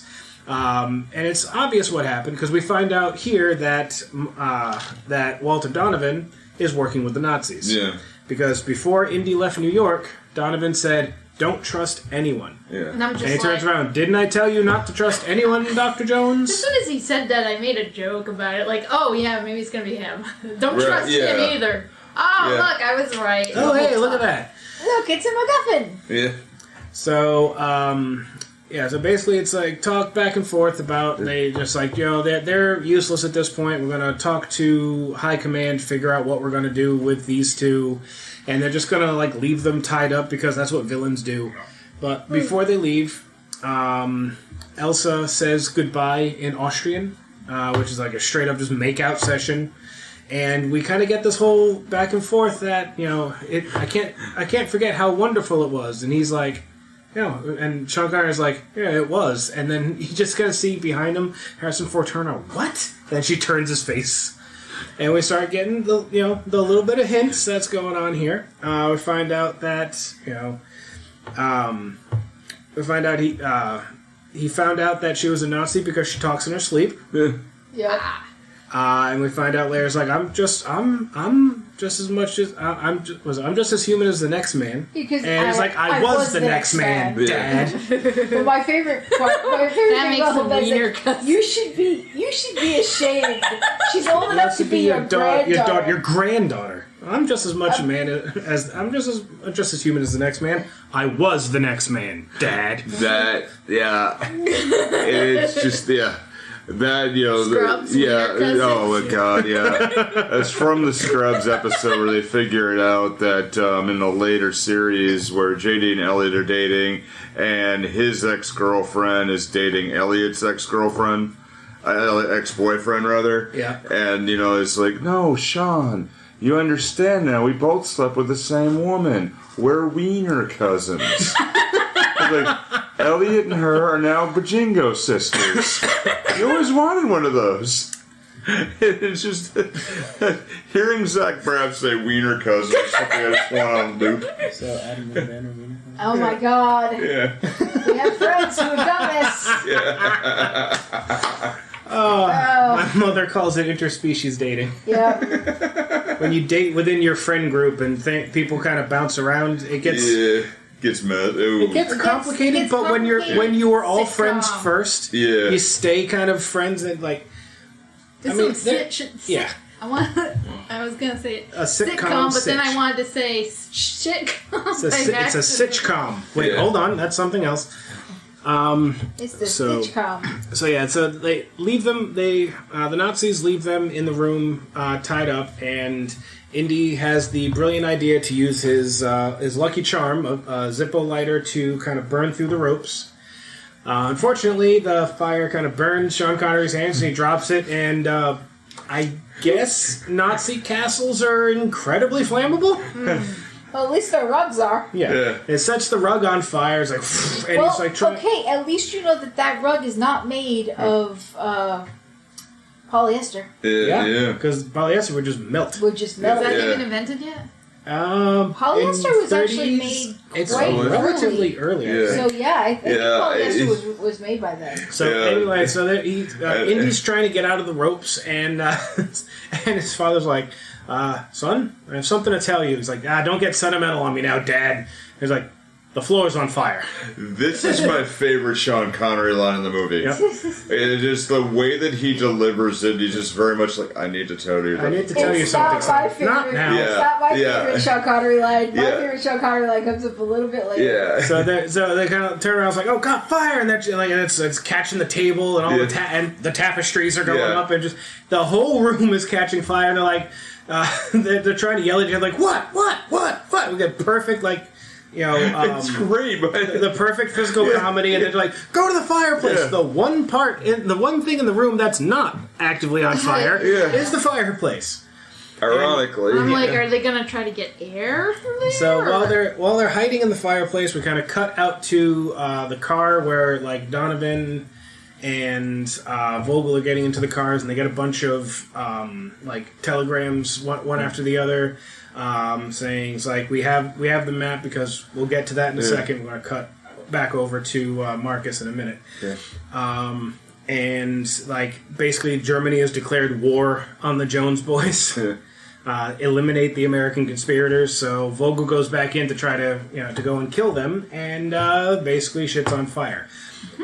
Before that happens, we have a great moment though, because it's like it's clear he gave Marcus the pages. We'll find him. He's an idiot, and Indy's just like, it's like, no, you won't. No. He'll blend in, disappear. He knows speaks 12 languages. Dozen languages. He knows every local custom. He's got 2 days head start, which is more than he needs. With any luck, he's got the Grail already.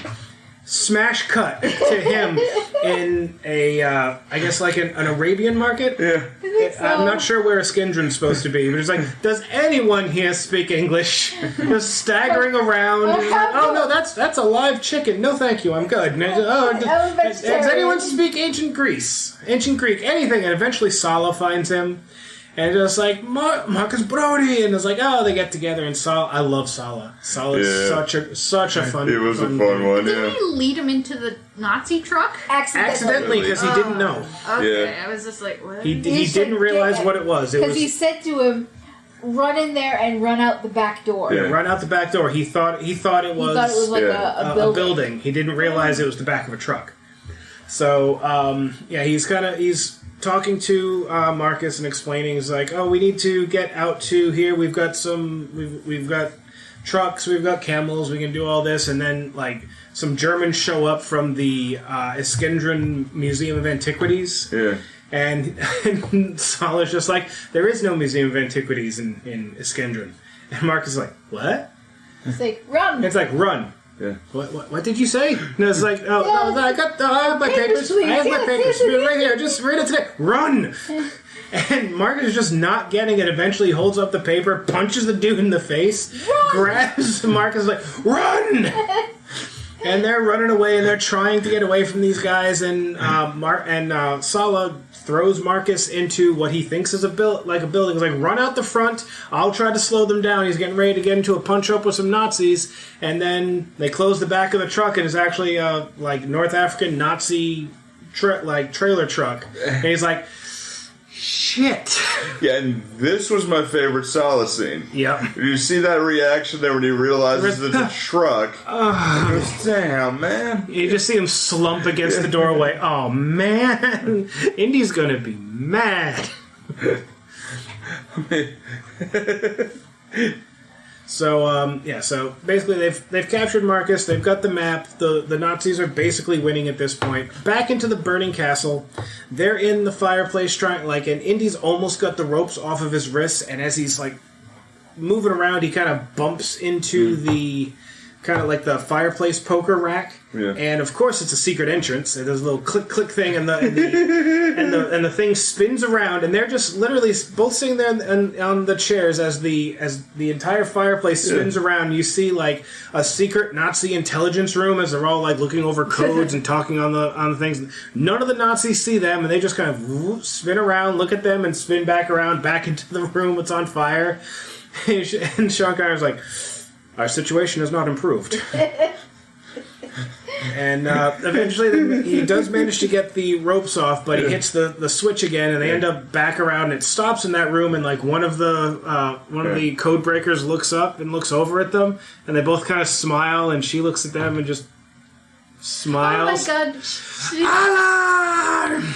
She reminded me so much of what's-her-face from Austin Powers. It was based on her. I fully believe that. She's gonna scream. She's gonna scream. Oh yeah, there's Fraula, I think it was. Frau Felicina? Yeah. It's been a long time since I watched Austin Powers, but I know exactly who you're talking about.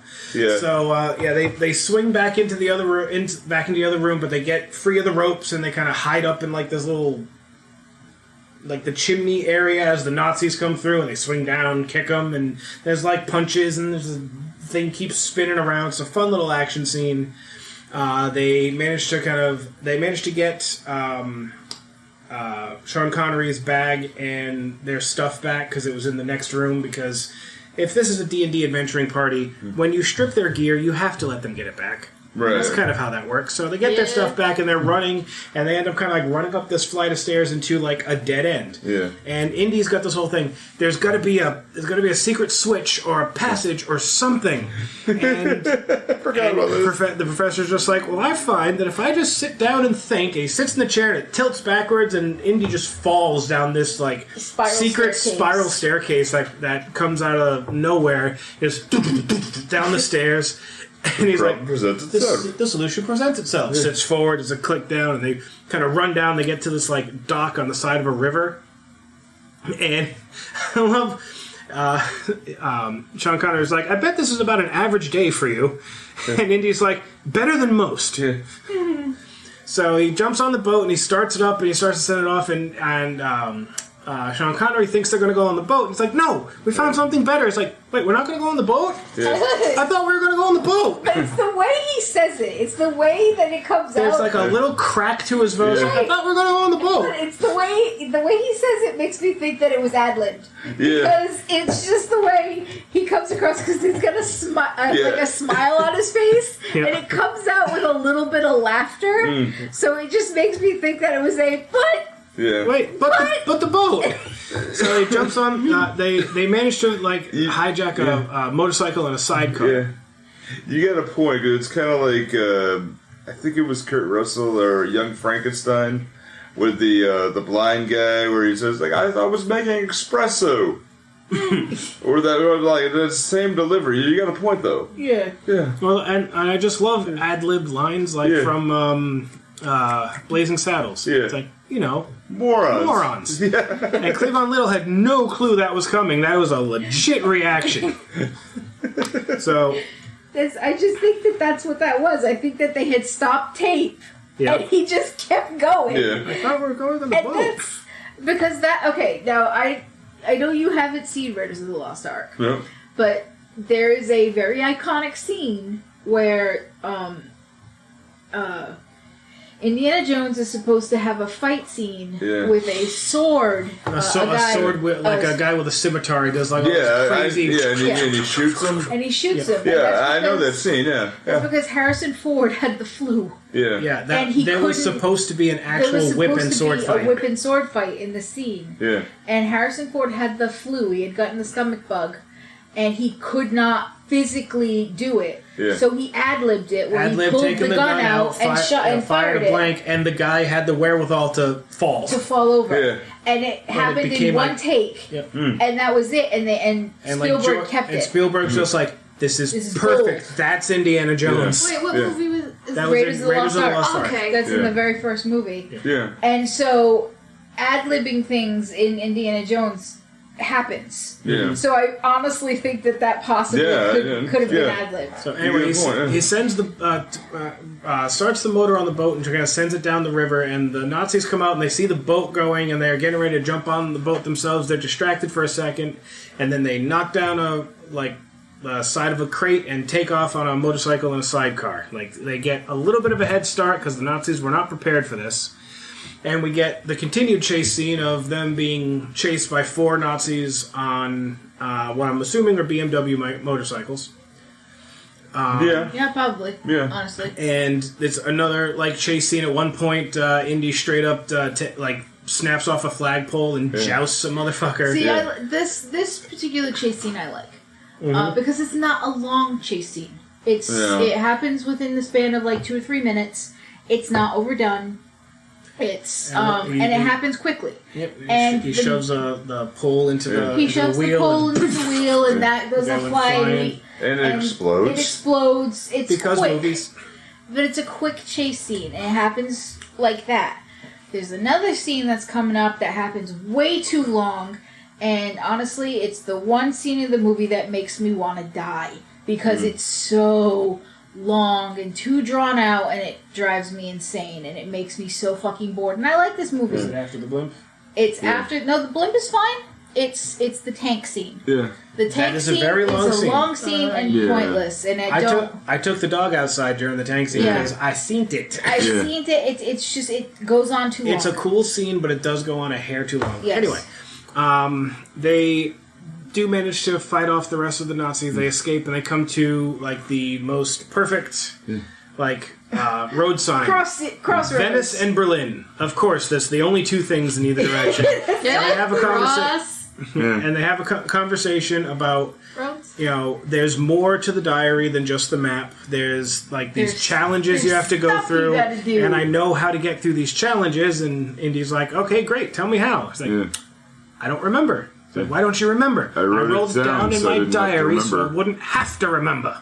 So they end up having to go to Berlin to retrieve the book because they know that's where Elsa is, because she's going to be in the heart of the lion's den. And they have a bit of a fight back and forth, explaining, I never understood your obsession, neither did Mom. And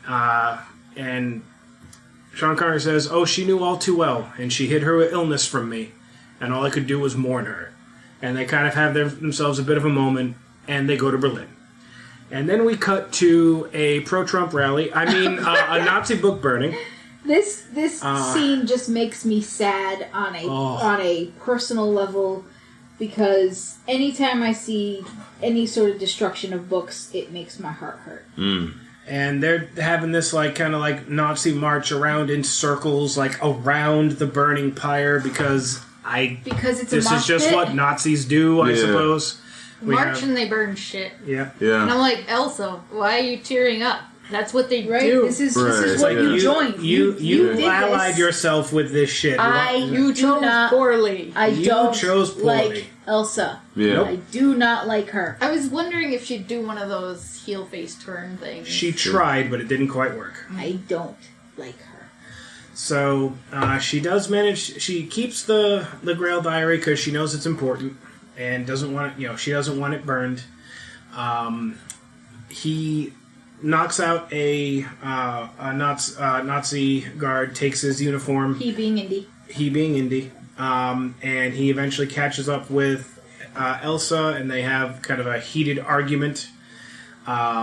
He takes the Grail diary back. They kind of go back and forth again at each other. He turns around and grabs her by the throat, and he goes, all I have to do is squeeze. All I have to do is scream. All I have to do is scream.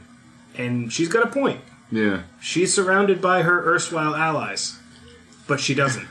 She lets him get away, which is the closest thing to a heel face turn we're going to get. Yeah. Well, her. about that, the thing with the Grail. Like, I'll pick it. Yeah. And the point where he sees Hitler and Hitler signs the book for him. Okay. Oh God, he runs face to face with.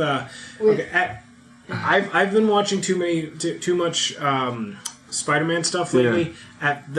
When we first see him, I'm just like, J. Jonah Jameson. No, wait, that's very good point. Well, yeah, that's kind of the point. Wasn't his mustache supposed to invoke Hitler? Yeah, pretty much. Okay, this scene always does one thing for me, and I mentioned this to Dan. He signs the Grail Diary. Yeah. And every time I think of this, I go, I wonder how much Adolf Hitler's signature would get in, like, an auction. I wonder how much it's worth. Gotta be cursed. Right? Yeah. But seriously, I wonder how much it's worth, because it's probably worth a lot of fucking money. And I was thinking, I like how you have this moment of tension without speaking, where you're wondering if Indy's thinking about if he could just kill him. If I could kill him right now. Yeah. But then he'd never get away. Yeah. And he's gotta save his dad. Right. Ooh. But you've got that. But then again, you have that thought, like, who has that thought? I mean, it's, you could travel back in time and you could kill Hitler when he was a baby. That's just a whole trope. Yeah. Huh. Yeah. So a little bit less than I would expect, but okay. This was from just shy of a year ago. Apparently, an Adolf Hitler autograph on a copy of Mein Kampf fetched $64,850 That's at Macy's. still That's what It Trump belongs did? in a museum. That's still $64,000 more than I have currently. Yes. I'm going to say, it's not as much as I would expect, but it's still a decent chunk of It's change. still more money than I currently have. Yeah. That's like a whole tank of gas. We're Dating straight. this In episode. my goddamn SUV, yeah. Yeah, we're screwed. I see this. I just remember when there was a thing that went on. Do you remember, like, 3 years ago, where Trump was signing Bibles? Jesus. He did that. He was signing Bibles that he held upside down, in a book he didn't read, held upside down in front of a building he never entered. Yeah. But he tear gassed a bunch of protesters to make sure they got out of the way before he could do that. And but there's a thing. He signed Bibles in Florida, which There's a is reason like we call him Schindler. Yeah, the one like the one Florida man statement you really think, because he really is Florida man now. Yeah. Yeah. Oh, God. Yeah. The hubris, man. Never have I been more ashamed to be an American. Anyway, where were we? They leave Berlin, and they have the diary. They just need to get out of Germany, so they go to basically a Berlin airport. They get on the Hindenburg. They buy tickets. Neither one of them really speaks German, so they buy tickets out of Germany, wherever that happens to be. Yeah. So they get on this blimp, and during this time, blimps, especially in like Germany and like European, like it's not states, but like European countries, like Zeppelin travel and that kind of thing was actually fairly big. It was a posh kind of a thing. And the Empire State Building was supposed to be an airship dock. Yes. Yeah. I'm just thinking, oh God, did they walk on the Hindenburg? Is this? I don't remember. I don't know. We were so close to having tailspin in real life. But anyway, I was just thinking about terminology. Isn't blimp usually the soft kind, and the rigid body kind is like the Zeppelin? Zeppelin. Which was like Zeppelin. a guy's name, I think. Yeah. Or dirigible. That's a good question. I'd actually have to look that up. I don't know that offhand. But what was I saying? Well, it's a good thing they switched to from hydrogen to helium. Yeah. Because hydrogen is very flammable, and a theory as to why the Hindenburg went up so much is that they kind of accidentally painted the outside of the ship with thermite. Yeah. What? The particular combination of chemicals made a kind of rudimentary form of thermite. Oh my God. That's not necessarily proven, but that's one of the theories, that the chemicals in the paint that was put on the outside of the blimp made a rudimentary form or of thermite, or just if not thermite, something horribly flammable that was wrapped around hydrogen gas, which is already horribly flammable. Jeez. Okay, the Hindenburg disaster occurred in 1937. So this is set in 1939. Yeah. So the Hindenburg would have already happened. So they get on this blimp, and it's a very kind of like posh setting. They got they were very posh too. It's small but fancy. Yeah. It has a lot of gas just for that. I also want to point out that one of the very most iconic lines of this movie is coming up in this particular scene. So Vogel, they spot Vogel on the ground trying to catch up to them, and Indy does what Indy does and chases somebody down, knocks them out, takes their clothes. He is like, you know how if you play the Hitman games, you can like very quickly change costumes. Indy did it first. But does he leave behind a nicely folded packet of clothes that you can retrieve later? Probably. So he follows like a waiter and kind of takes his clothes, but this time it didn't quite work out. Yeah. Because the Nazi that he knocked out and took his uniform, exact same proportions, the uniform fit perfectly. Yeah. He comes back out from this back room, and the waiter he knocked out was considerably smaller than him. So this suit does not fit him at all. Everything's like all scrunched up, and he's got his arms sticking up because he can't put his arms all the way down. Ow. Yeah. So Vogel comes onto the ship, and he's like, showing the Dr. Jones's picture, and eventually pushes the newspaper down and says, Guten Tag, Herr Jones. Yeah. And Indy comes up behind and goes, ticket, please. It says it in German. Then he says something back in German. He goes, ticket, please. He turns around, comes face to face. He punches Vogel in the face and throws him out the window. This was my favorite Harrison Ford line of this movie. And everyone on the ship turns out, he's like, no ticket. No ticket. Yeah. and they all take a moment. Ticket. Now, I want to point out that in the movie Dogma, they play off this perfectly. Silent Bob bodies an angel off the back of a subway train. Yes. And it's literally a callback to this movie. It's one of the 3 lines Silent Bob has where he just goes, no ticket. No ticket. Yeah. Oh, he speaks? Yes. Yeah. Silent Bob speaks in most of the movies he's in, but only 1 or 2 lines usually. Yeah. Except for Chasing Amy, where he has a whole fucking He has a whole speech where he basically tells Jay to stop being a dickhole. Yes. Not Jay. He doesn't. It's not Jay. He does kind of shut Jay down. Yeah, but it's not Jay he's talking to in Chasing Amy. He's talking to Holden. Yeah. I understand that. He also tells Jay to fuck off right before that. Okay, that's fair. Anyway, what's a good plate with nothing on it? Anyway, fair enough. I'm going view askew. Sorry. So yeah, they with Vogel knocked off of the blimp takes off, and we find out a little bit later that Indy broke the radio so that they can't get called back immediately. But for a short time anyway, the father and son get to sit down and actually have a conversation.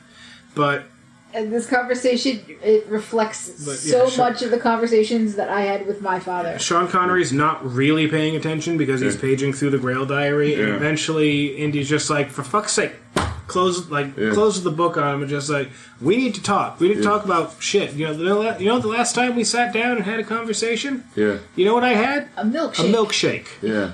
Like, implying it's been so very long. Very long, yeah. So, they're kind of having a almost bonding moment, and they have the... You don't know what the hell to talk about. Yeah, they're having the, I'm just as human as the next man, I was the next man line is where this came up. And they're like, let's talk about the Grail. Yeah, this particular part was a... we need to have a interaction, we need to have a conversation, I'm a grown-up, let's have a grown-up conversation. And then it gets awkwardly silent. Neither one of them know how to have a grown-up conversation with the other one. I mean, they're both doing archaeology shit, so that's what they have in common. Right. Yeah, and they end up talking about the Grail and the 3 challenges. Only the penitent man will pass. The Word of God. The Word of God and the leap from the lion's head. Basically, Breath, leap of faith. word, and leap. Yeah. Yep. Yeah. It's just like breath of God. That's a trap. It must be some bad breath. It's like the Breath of the Wild. Throw an Altoid mint. Does anybody have a lozenge? So yeah, they kind of discuss what the actual like. So what does any of that mean? And he's like, I don't know. I guess we'll find out. And then they notice that the Zeppelin's turning around, and Indy's like, I thought it would take them longer to realize the radio was dead. So they're turning around, going back to Berlin. So they have to escape. And we noticed earlier that there's a plane, like a biplane, attached to the bottom of the blimp.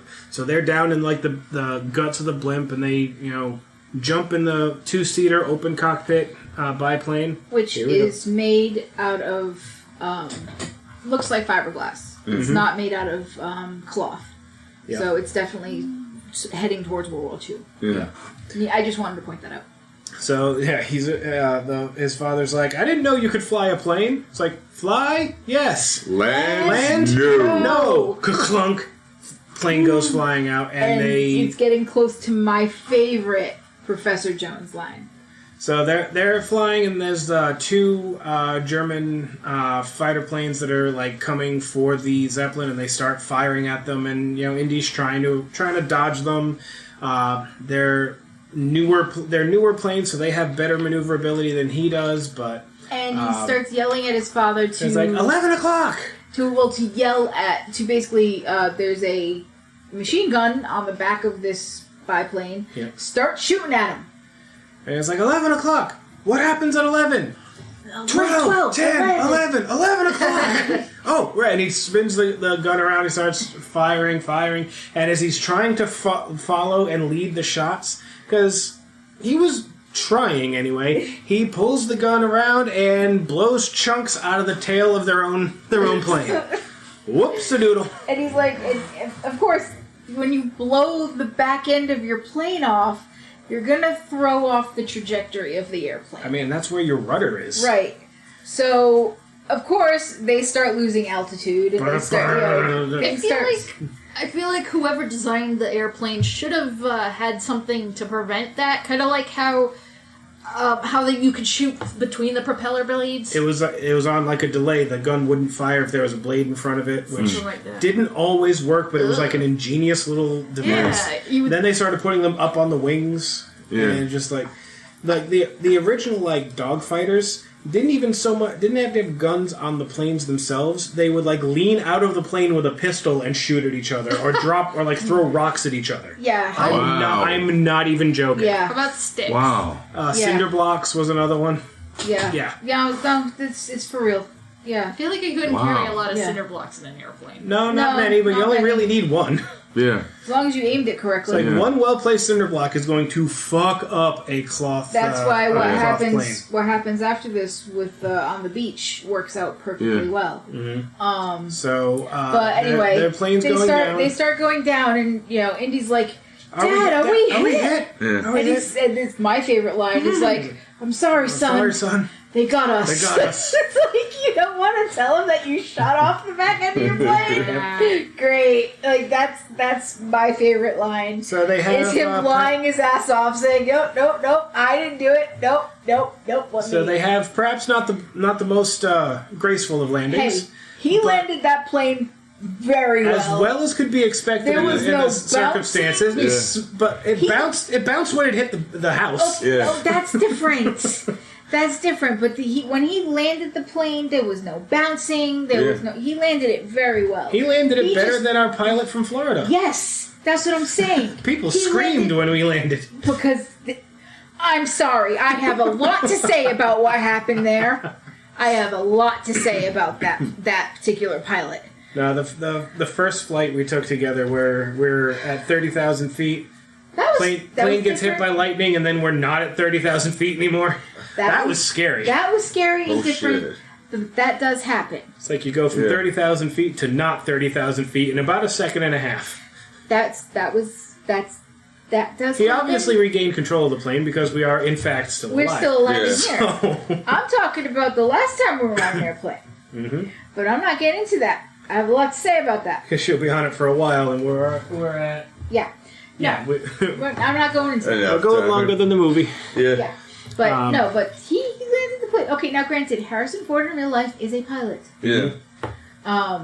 But that's right. Yeah. Yes, and Harrison Ford has also crashed multiple planes. Yeah. Let's not forget about this. He was a good pilot. Yeah. He is a pilot. Full stop. Yeah. That's all I'm gonna say. So they basically are trying to run away from these two planes. They steal some poor old German man's car, and they that poor German man.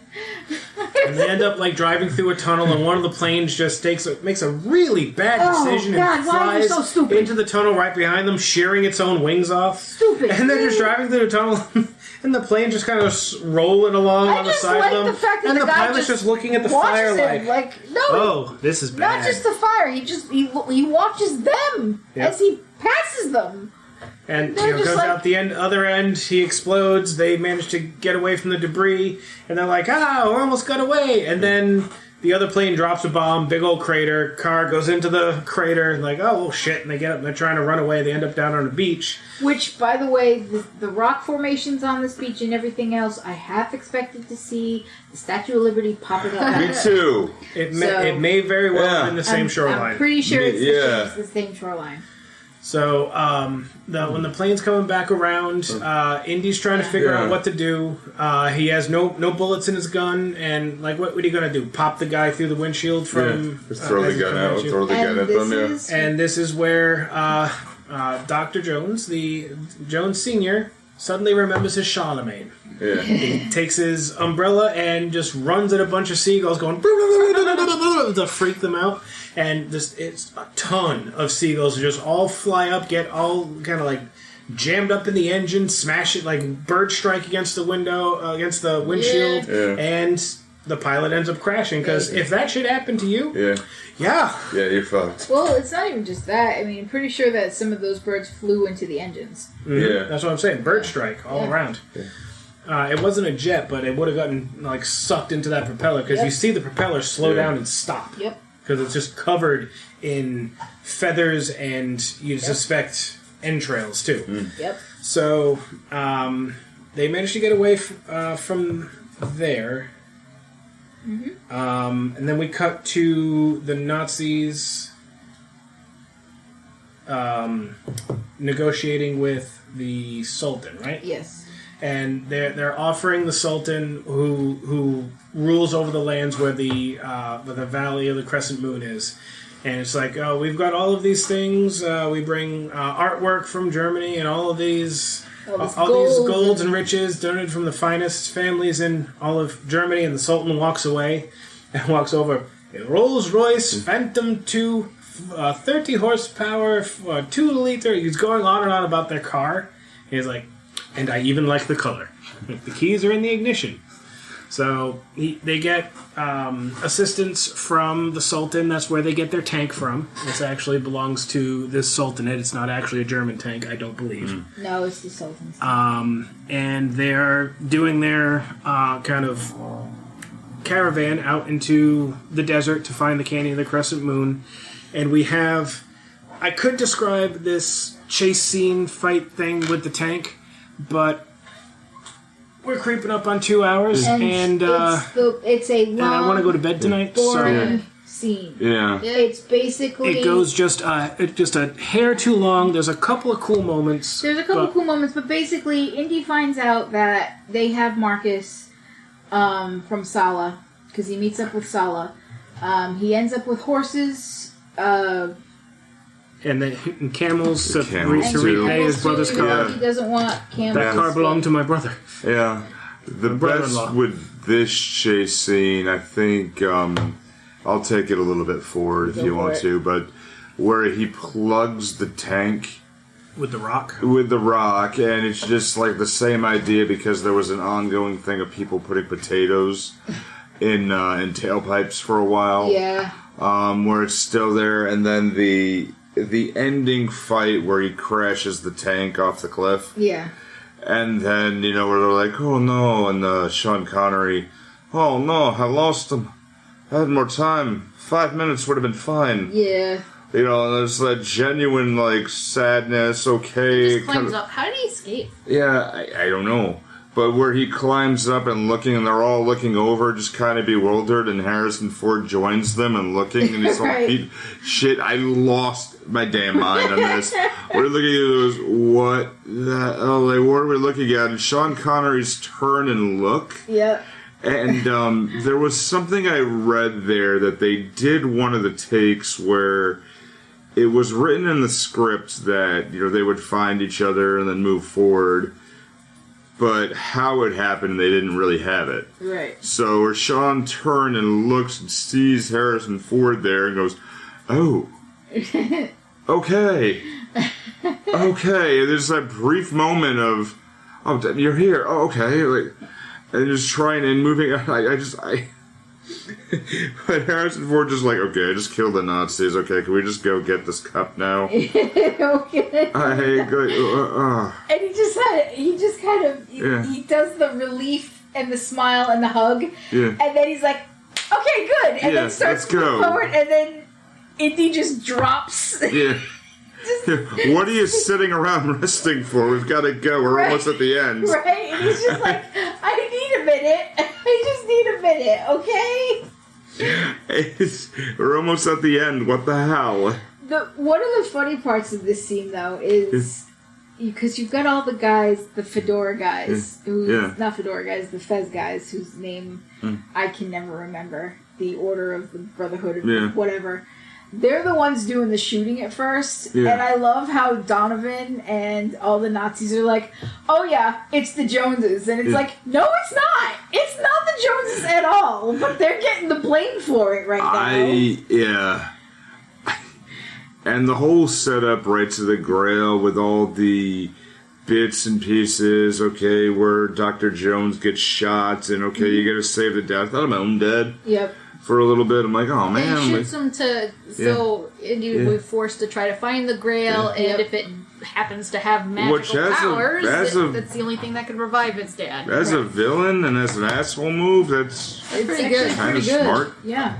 Although I want to know why anybody really, really believes in this thing having magical powers. Well, in the Indiana Jones universe, weird shit has happened before. Like, there has been proof that supernatural shit exists. I mean, I know, he knows opening the ark, melt, I don't know if he knows that, but he knows a thing happened. Indy does.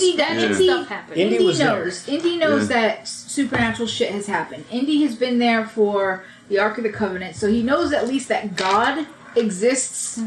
And that the Ankara stones did something weird. He knows that at least God exists, and he may not be a full blown like Christian going to church or whatever, but he knows that at least God's power exists. So the fact that the Grail exists is definitely a possibility, and it might have maybe not the powers of immortality, but it definitely does something. I want to know: is he never going to die now because he drank out of it? No. He will have an extended lifespan, but he is not immortal, because to be immortal, you have to stay. You have to continually drink from it. Yeah. So he will have an expanded lifespan, so will his father, but they will both eventually die. They will eventually die. And if in the fourth movie, it's said that his father has already passed away. Mm-hmm. Yeah. As has Marcus. But Marcus didn't drink from the Grail. No, and I was saying, but there's a statue of Marcus that they knocked the head off of in that movie. That's true. Yeah. So anyway, Indy does know that there's supernatural shit. Yeah. He has seen somebody's, hand go into someone else's chest and pull out a heart. And that person who's lost the heart remain alive for way longer than they should. Right. Kalima. Yeah. Yes, he has seen supernatural shit happen. Yeah. He does know it exists. Well, yeah, but I just mean the other people. The other people, I think they want to believe because they've put so much effort into it at this point. Yeah. And Nazis are Nazis. Yeah, Donovan wants it for power. Yeah. The Nazis want it for power. Elsa wants it for the fame of it. Yeah, and the Nazis were absolutely obsessed with immortality. They were. Look up the Fool Society. Yeah, we're absolutely for it. I'm sorry, I don't want to stop. I want to know why the hell Donovan's going on and on about how Hitler's not getting that cup. I'm going to drink out of it. One is, I'm sure more than one person can drink out of it. Two, what makes you think the Nazi's going to let you keep it all to yourself? Right. I mean, he's delusional. The whole point is... He's a rich man. He thinks he can do what he wants. Yeah. I'm assuming the whole point is for the Nazis to make an immortal army. And they would especially give it to Hitler. That was it. I mean, it is still. It's just we are the Nazis would say that they are the superior race. Yep. And, that they will live on forever. And outlast everyone else. So even if they couldn't... if Hitler's final solution did not work, they would just simply outlive everybody. Right. Mm-hmm. Or that's the agenda. But they were absolutely obsessive with immortality, and Hitler himself was absolutely thought I think towards the end of his days, he thought he was immortal. Towards the end. Yeah, he went a little... I mean, he already was, but he was even more... Yeah, but he also, there's also... some things that have come up, too, is that he thought he had Parkinson's. Really? And you can see some videos where you see his hands are shaking, and he's, looking for... But he knew he had some illness to him, but many others that he thought he had, he didn't know he had... He didn't know what he had at that time, but he knew something. He's like, no, this isn't right. I am who I am. I should be better. I should be better. But then it also became a part of, service of the emperor, of the Emperor Hitler. But it sickens me to even say that out loud. But I hear service to the emperor, and I just think 40K. I love the whole setup though when they go through all the things, the breath of God, the name of God, and then the penitent man kneels and he manages to keep himself from getting beheaded. Yeah. Yeah, the traps were kind of cool. Yeah. But in Latin, Jehovah begins with an I. Yeah, so it's like a bunch of tiles with letters on it, and if he steps on the wrong one like he does initially, he'll fall through. Yep. So I feel like that's kind of weird. Like, is it only Middle Eastern and Eastern places that are you shouldn't step on things and show your foot to things? It's a D&D thing. Yeah. Because I don't know. It just seems like, why would you want to step on the letters of the name of a god? That seems insulting, maybe. But whatever. That you know what? That's a damn good point. I honestly hadn't thought about that. You bring up a good point. Yeah. But it's what gets, I guess, they're load-bearing letters. Yeah, pretty much. He gets through that, and then the leap from the lion's head is glorious. Yeah. Now the shaking. That is good acting. CGI of it is a little. It was. We watched that part in the afternoon, so the lighting wasn't great. Yeah. So I was just the CGI can be a little. It's not even necessarily CGI. It's more of a green screen effect, and it's a little bit noticeable when you watch it in HD. But it's the whole thing, the actual path, is a perfectly disguised optical illusion. There is a path the entire time, but there is you can't see perfect pattern on it that it looks absolutely it looks perfectly like a fucking magic eye is what it looks like the other side of the cliff, which is it is a fantastic effect. Do you remember Magic Eye when you were a kid? Oh yeah. Yeah. Dumbass, that's not a schooner, it's a sailboat. Yeah. But because at first he thinks sailboat. It looks like he landed in the middle of the air, and I'm just like, wait, what? Magic? But then, it turned. It's it's a perfectly disguised optical effect. I'm just like, oh, I like it.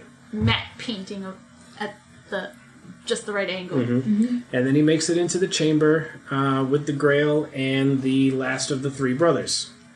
But he's so old. He is very old. I just like that he tries to attack him with a sword. He picks up and falls backwards. You have vanquished me.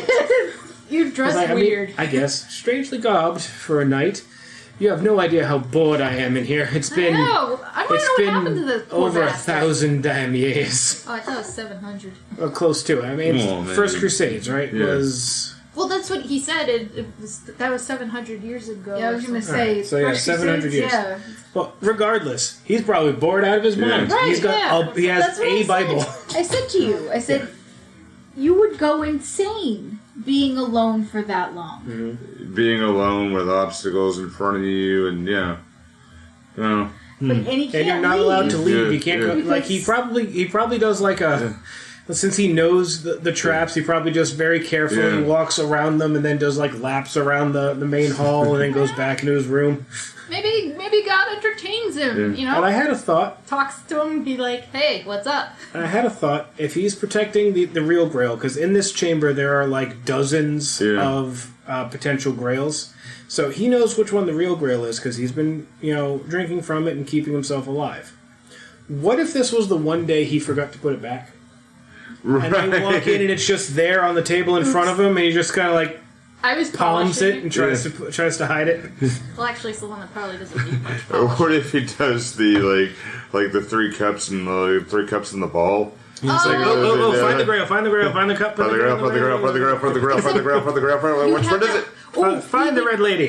He would use a ball to hide the cup. What is that called? The three card Monty? Yeah. He'd use a ball to hide the cup, Yeah. which in Where's the Soviet cup? It's in the Soviet cup. Russia. Yeah. The cup is under the ball. Huh? So Indy has a moment where he's like, "Okay, look, I don't have a lot of time to explain," if you pick the and wrong then one, it'll take your life. things are poorly. Yeah. Things will go poorly. So Elsa and Donovan make their way into the room and they try to figure I'm gonna out which pick. one it Let is. me And she pick. goes, "Let me pick." And I'm like, she's gonna kill him. And she picks up a golden, like beautiful kind of chalice. Because, Jesus was all about the gold. Yeah. So he brings it over to Donovan, and Donovan It's like, it's fit for dips a it in king, water, a and king he of kings. drinks from it, and he's like, "Oh, I feel okay. Wait, no, I don't. No, I don't." Yeah, and he You turned. got Zardoz. Yeah. He got Zardoz right in the face. Yeah, and he goes. And what happens to him is what happens when a Zoomer asks me like what MP3s are. What? Did Or- that happen? Sometimes that happens when you Yeah. Kit. Yeah. Kit's a Zoomer. Yeah. Yeah. One of our friends' kids. She's 15, and there are certain things that I know about that she has never heard of, and like a floppy disk. As far as she's concerned, that's just the save icon. She doesn't know what an actual floppy disk is, and when I hear You stuff don't like know that, that it's based on the flop? nope. No. No. What do you think? She's Where do you never think seen it one. came from? She's never seen Yeah. one. Why would she know that? Would she wonder, hey, what does this symbol mean? That's No. just the symbol. Just Where like did a it come pound from? sign is, It's like, oh, you is a hashtag to her. Yeah, you 3D printed the save icon. Why would you do that? Yeah. It's that kind of deal, and and what happens to The cat's Donovan soul here? just left her body. Yeah. What happens to wonder Donovan here things is how I like the feel when that origins of happens. things. Yeah, but you're not a Zoomer. Yeah. I'm sure they I- must want to know what yeah. things mean and look them up. But I can relate to that because I just my day job I just hired a girl who's 20. Or I make jokes And- about a cartoon, and they're like, Yeah. "Oh, I never watched it." Yeah. Oh. No, she did not know what a phone cord was. Yep. Even though she worked The at twirly ones? Yeah, like the twirl. Like, why does that bind? What happens? And called The Fresh Prince such an old show. And I told And at her, I that said, point, you said it age again." like Donovan Yeah. does, Still as he Yeah. just have a phone mummifies Yeah. in front of because her. I have and a then phone at dissolves work and it's still moving Yeah. and it somehow. still has it's still Me too. corded. Me I too. have to use it. I have multiple lines on this phone. Yeah, me It's- too. So, Donovan chose poorly, and he ages rapidly and kind of ends up as a pile of dust and Gross a skeleton Nazi thing. pin. First Yeah, while but he- she's screaming. He goes from Donovan to Alan Alda to Puffy Alan Alda To the to Christopher Lloyd to the As Crypt Uncle Keeper. To the Fester. Crypt Keeper, and Yeah. then to a pile of dust. Yeah. So, To an so exploded it will pile not. of dust. And the knight says he chose Holy. poorly, and that's probably the most memed part Yeah. of this movie. He chose poorly. I like that line. So they, it's like, well, it will certainly not be made of gold. And they're looking through, and Indy says, well, that's the cup of a carpenter. Although the inside And it's looks kind of gold. it's kind of gold Right? inlaid, but the Yeah, cup yeah. itself is just like a basic kind of wooden cup. Small and unassuming. That's the cup of a carpenter. Yeah, I mean, I was kind of like, wait, a cup of a carpenter? You mean a cup made of wood? How's that gonna not get all gross? Oh, okay, it's metal on the inside. How does that not get all gross? That's the thing. It's metal. It doesn't not get all gross. Yeah. Or it's a magic Jesus cup. Yeah, back in the day, shit got gross. Yeah. And having been raised Catholic, I kind of got this whole thing because the Catholic description of Jesus is he was super humble, he was just kind of hanging out, doing his thing. Yeah. And according to the book, anyway, the man was a carpenter. If he wanted to build a church, he would have built a church. Yeah. We learned the wrong things from the book. God damn it. Yeah. I'm thinking I said, God damn it, when I'm talking about the Bible. Awesome. Did you build a house out of wood? Was that the one that won?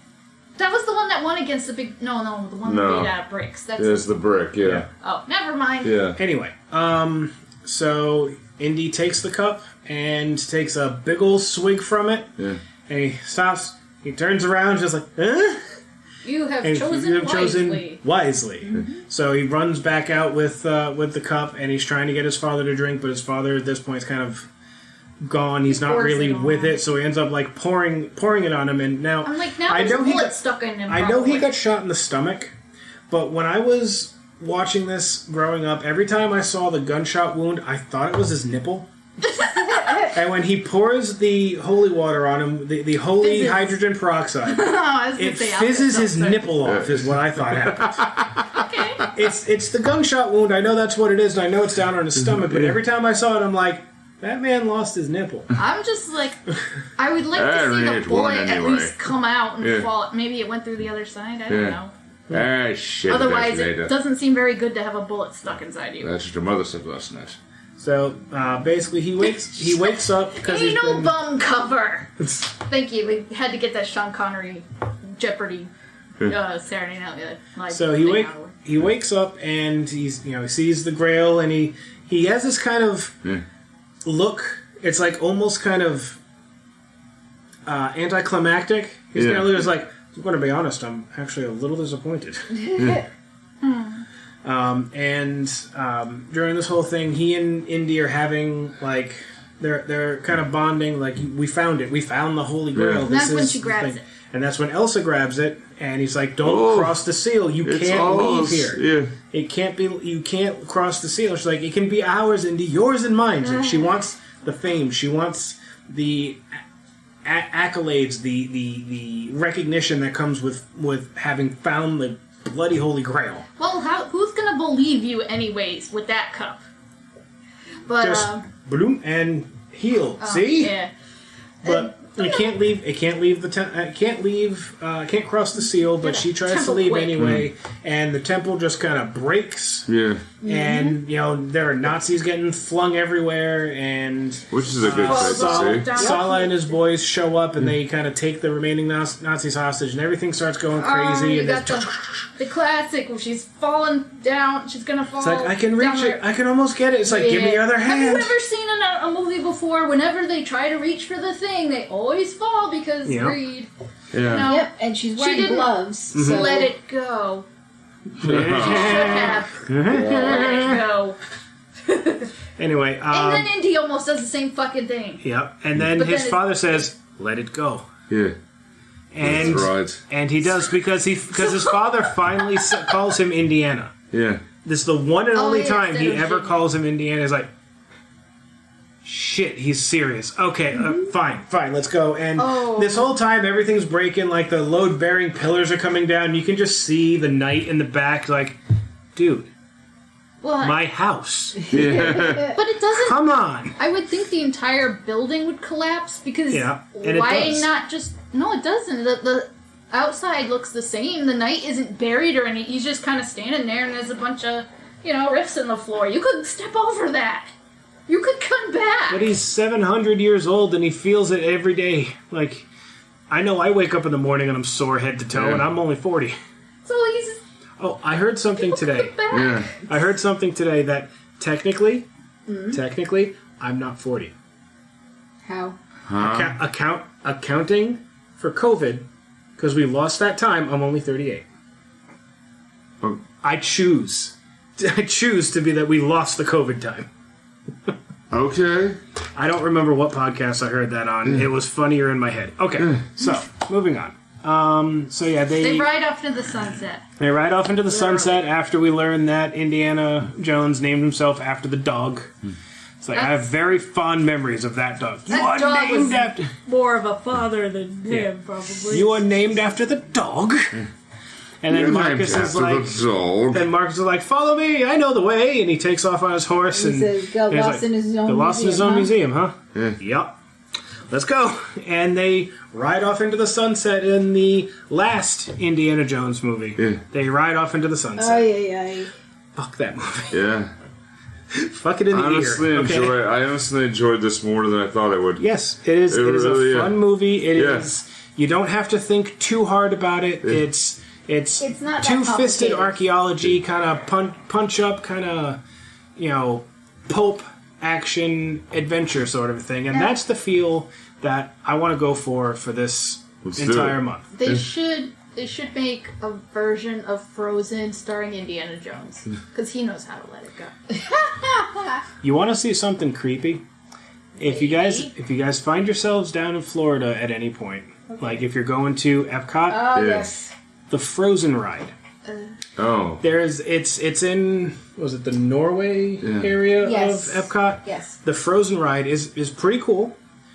They have mannequins and they project the CGI faces of Elsa and Anna and the dude Olaf, the guy Christian Christoph. And they like project that using projectors around to give them actual animated faces, and it's a neat kind of thing how the mannequins are moving. But if when you're going between the sets, if you turn and look back at the mannequins after they turn off the projection, it is literally just Elsa with no face. Ooh. It is so creepy. Nice. Ooh, damn. But it's a ride worth going on because it's air conditioned. It's air conditioned. Fair enough. Florida is freaking hot. Yeah. Yeah. And it's a flume ride, so you get a little bit wet. Yep. Oh, nice. So that was the movie. I greatly enjoy Indiana Jones movies. This one is by far and away my favorite. Yeah, I can see why you like it. Yeah. Raiders of the Lost Ark is good. Yeah. Temple of Doom is fraught. Yeah. There are some issues with that movie. I still can't call it bad, but Temple of Doom is not my favorite. No. If I had to grade them, it would be Last Crusade, Raiders, and then Temple. Yep. And that's the only three. So. It's like they're out of kid movies. Mm-hmm. Yeah. And so with that, I think we're going to take a quick minute. We're going to hear about 4041 Media, come back with... I don't know if you guys have some fantasy casting. I have one. I can't do it personally. Yeah. This is one of my close to perfect movies. I have one. Alright, so we're going to do a quick pause and we're going to come back. Hey everybody, thanks so much for listening. Movie Theater Time Machine is a part of the 4041 Media Group with podcasts like Sake Your Crime and Free Your Geek, which you can check out at 4041media.com. That's all squished together one word, and the numbers are written as numbers. Now it's time to tell us what you think. If you got an opinion or wanted to know what's coming up next, find us on Facebook, Twitter, and Instagram by searching for Movie Theater Time Machine. Now our podcast will always be free to subscribe and share. But if you'd like to help us build a bigger, better podcast, not to mention our confidence, you can find merchandise designed by me, Kaz, at Zazzle. Or check out the Kaz Foxen's Animal Shop at Zazzle for cute animal gifts and pet supplies. Thanks so much, and back to the show. And we're back. Okay, so you've been giggling about this for the break. So what do we got? Okay, for Indiana Jones. Okay. Patron saint of 4041 Media, Christopher Walken. Dude. See, he wouldn't have to do the whip around to the window. He could just start dancing and fly out there. Yes. Okay. All right. Yep. Shit. An 18. I'm gonna. Yeah. Oh, look at that. It's a 32. It was one of the lines that somewhat escapes me. Is just seeing it because I also have one. I was the next man. Yeah. I was the next man, Dad. And Venice. Yeah. But just when he gets into the room and sees his father for the first time, and it's just, Father, you understand, I'm here to try to help you, but you just hit me in the face with the vase. Yeah. It breaks the heart. And it broke me too. I cannot see. We got them, and we got them. We got the Nazis, but they cannot see what's right in front of them. Oh, ow. Ow, that pun hurt. Ow. So, any others? Like I said before the break, something just fell in the other room. We got ghosts, honey. No shit. I can't really think of any change because, like to me, this movie is a big chunk of my childhood. Yeah. I've seen this movie has to be hundreds of times. Yeah. Like it is. Oh God, I've seen it many times. It is nearly a perfect movie for me. He and I were quoting it to each other as we were watching it last night. I have one more. Okay. I cannot remember the damn woman's name, but it's she played the Bill Murray movie Scrooge, and she played the landlord in Unbreakable Kimmy Schmidt. I think her last name is Kane. Yeah. IMDb. Yeah. Dan Reed's IMDb. Yeah, and it does lead to one other one that just Scrooged. Yeah, I think not something I thought I'd be looking up today. I think I want to say it's Carol Kane, but that's not. That's not it. Yeah. Karen Allen. Karen Allen. Okay. You want to know something funny? You want to laugh about Karen Allen? Laugh? You know the character we were talking about earlier? Yeah. Marion? Yeah. That's Karen Allen. That's Karen Allen. That's Marion. She's in Raiders of the Lost Ark. She's Raiders of the Lost Ark. Oh, really? Mm-hmm. She's his love interest. So I'd say Karen Allen as, what was the doctor's name? Elsa? Yeah. As Elsa? Yeah. Ooh. Well, that would... Okay. That'd be... But, what do we do with Marion? Yeah, but who's Marion but now? her character being the landlord from Kimmy Schmidt. You know? Okay. We're gonna go ahead and take you to the doctor, and we're gonna find the grail of the cup of Jesus. Find out what the hell he's spewing at him. That's a 15. Yeah. Well, honestly, no. I know you haven't seen Raiders, but I think Karen Allen is great as Marion, because Marion is one of those. She was like the proto. Yeah. I'm a damsel. I'm in distress, but I've got this. Yeah. So I'm fine. Back off. Yeah. She owns a bar. Yeah. And she arms wrestles people. And she drinks people under the table. She drinks puns under the table. I know, she's awesome. She's so cool. Have you ever seen Unbreakable Kimmy Schmidt? I have not. No. Last few seasons are so. First two, really funny. Wasn't Ray Liotta on that show? I don't think so. No, but she plays the slumlord who has never left Manhattan. And there's one scene there where they're trying to find, something near the docks, and she's fascinated because she finally sees the ocean. And it's like, is that the ocean? Holy crap! It is. It's one of those rarity, beautiful shows. It didn't really. It ended okay, and then it got kind of very weird in the end. But John Hamm was a funny character there. I had one more, but I really don't even want to roll for it. I was just thinking it'd be really funny to have Nick Offerman as Dr. Henry Jones Sr. And I don't know really where to put him in there, but I would just really love to see that. I don't even want to roll for it. All right, fair enough. Yeah. I can... Because, Sean Connery just kicked ass in this I thought we were going on a boat. Yeah. I want to go on a boat. This is a perfectly good boat. What are you doing? Yeah. You ain't going on a boat, go in a car. Car's not easy. Driving a motorcycle's not that hard. You want to drive a sidecar? Why am I in the sidecar? Move. Yeah. I've got this. I've been binging through Parks and Recreation, so I've had that in my mind a lot. That's fair. That's all I had. Really. Why did I think he was in it? Anyway, so that is our podcast for this week. We went pretty sure we went longer than the movie. Yeah. You know, we do that sometimes. Yeah. So, we're going to be continuing our Pulp Adventure Month next week with another pulpy, punching Nazis in the face movie. Yay. The Rocketeer. Oh, awesome! The Rocketeer, which is another one of those. I can't call it a good movie, but it certainly isn't a bad movie. It's a good movie. I think it's a good movie. The Rocketeer will be next week, and week after that, I'm thinking the first Brendan Fraser, The Mummy. Okay. And I haven't quite puzzled out the fourth week yet. I'm thinking maybe something animated, but I got to look it up and make sure we can find it. Okay. So I will when I know, I will let you know. Yeah. And until next week, be good, take care of yourselves, but don't be too good.